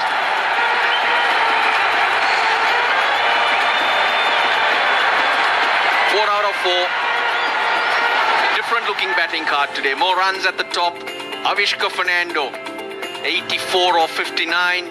Tom Moores will be disappointed. He looked good for those 11 runs and was looking like he'll start scoring some runs. But Minod Banuka, 40 of 26. That's vital for him and as well as the Jaffna Stallions. No runs for Tisara Pereira or Shoaib Malik. But Wawindu Hasaranga scored 17 off 7 when it really mattered. Yeah, let's have a look at the bowling for the Galle Gladiators. Let's go right at the top there. Mohamed Amir's numbers were actually very good until he bowled that last over, and then he got some tap, number 37 off his 4 going at over 9s. Syria 3 overs, 1 for 20, 2 for 30 for Asita Fernando, and piece for Dhananjay and also Lakshan. So not too many wickets. That was one of their problems for them. Nothing really in the wickets column, and therefore they couldn't peg them at the end. If we look at the match summary, the Gladiators won the toss. They elected to bat first. Their total was 15, maybe 20 runs shy. They were going really nicely at one stage with Gunatelika was the top scorer with 56 off 44. Hasaranga bowled really nicely, 2 for 29 off his 4. And the Stallions 174 for 5. They've got up and there's a couple of balls to spare. Avishka Fernando, the star with the bat, and the Stallions, the Jaffna Stallions, winning by 5 wickets.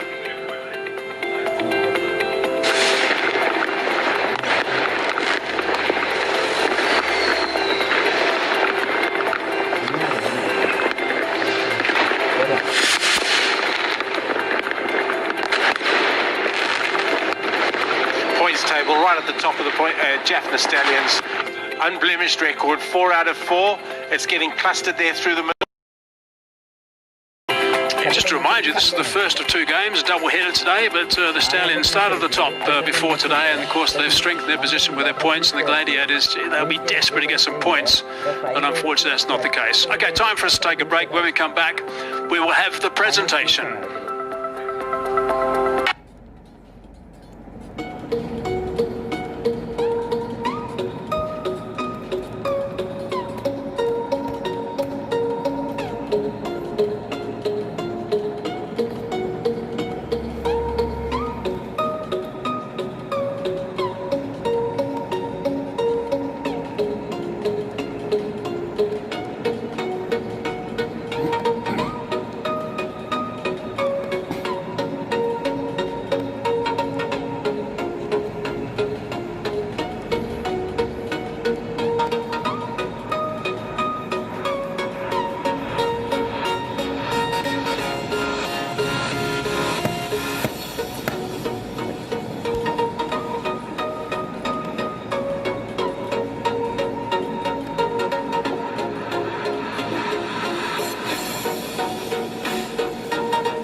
അതിനകത്ത് ഇല്ല അങ്ങനെ ഒന്നുമില്ല. ഒരു കോഴി 9 ലക്ഷം. இல்லை ஒரு கோழி 52 லட்சம் செத்துக்கு 45 இல்லை ஒரு கோழி 45 கோழி வரேன் அதான் 40 மில்லியன் 4 கோழி இல்லை 1 million.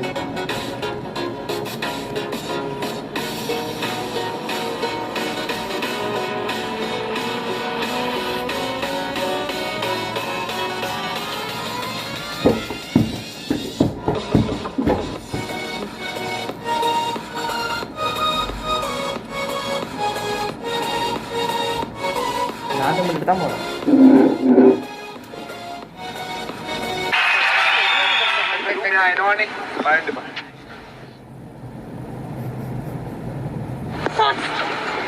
A very good evening, ladies and gentlemen, and we are ready for the post-match presentation. And at the start of the inception, I would like to thank a few people, the sponsors, My 11 Circle, Cycle Agarbati, Red Bull, and Hemani. We must congratulate. Just talk about the wickets you lost at critical, intervals. You and Danushka getting out close to each other, and then Walton getting out. How much did it hurt you guys as a team, and what was your actual plan as a target? I think we were on track to at least to score 180 above. But as you mentioned, we lost quick 3 wickets in quick session. So it really hurt us not to get to 180 mark. But I think we recovered well after Shadi got 31 in maybe 14-15 balls. But still, I think Shali brilliant over in the last over. And we made 5 to 10 runs. It's a good wicket to bowl on. It's a bit tricky, not like the 3 wickets. How much of pressure were your spinners under? Because the spinners of the Jaffna Stallions side did well. See, we got 2 match-winning spinners in our side. Unfortunately, it didn't work out for us today. But I think coming forward, looking forward for the next games, they'll be doing a great job for us. All right, bad luck today. All the best. Thank you. Right, time to talk to the winning captain. Tell me about your secret. You guys seem to be getting better by every game. Yeah, first of all, it's a great win for us, and it's not secret. We are planning well and we execute really well. That's a secret. So as a bowling unit, we done very good job. Everyone contributing. So I think that's our secret. Yeah, looking at your wins, your chase seemed to be better than batting first. Is that a concern? Because your top order has struggled every time you batted first. Yeah, but we had some issues. So, but now everything short out. When Avishka batted today, so it's absolutely very. It's really good to see. So I think it's not a problem. So whatever we have to do, so we have to do even chase or we have to set a target. So we have to do both. So you guys are now reasonably placed to get into the semi-finals. Would this mean that you're going to experiment with your side? Bench strength going to be tested? Yeah, definitely. So we can try now. We have so many youngsters. So definitely we can try next few matches. All right. All the best. Congratulations. Thank you very much. All right, ladies and gentlemen, time now for the man of the match. He gets a check of US 1,000 from Goal Loot Low, and it is Avishka Fernando for his outstanding batting. We're going to get some help for Avishka. And Avishka, let me start off and ask you about this innings. You seem to be enjoying a chase rather than batting first. ඇත්තටම මම chase කරනකොට අර first bat කරනවා වගේ හදිසි වෙන්නේ නැහැ. ඉතින් අපිට ස්කෝර් බෝඩ් එකේ ලකුණු ගානක් පේනවා. ඉතින් ඒකට අපි කලබල වෙලා යන්න බෑ. ඉතින් මම හැමතිස්සම patience. You like to tell us what he said? Yeah, of course. Unlike batting first, I'm not in a rush when I'm batting second, and there's a score on the board. We know exactly what we are chasing, so I'm patiently playing my innings to ensure that we win the game. Did you have any particular plan when you went out? Because the spinners on your side bowled extremely well on this pitch. ඇත්තටම එහෙම මගේ ලොකු plan එකක් නැහැ ස්පිනර්ස්ලට ගහන්න. ඉතින් මගේ zone එකට වැටුණොත් මම මගේ විදියට මම ප්ලේ කරන්න තමයි හැමතිස්සෙම බලන් ඉන්නේ. I didn't have any particular plan as such to face the spinners. I just play my normal game, and that's how I approach it, and that works out very well for me. Thank you. Congratulations, Avishka, and all the best. Thank you. Thank you very much. Right, ladies and gentlemen, that concludes the post-match presentation.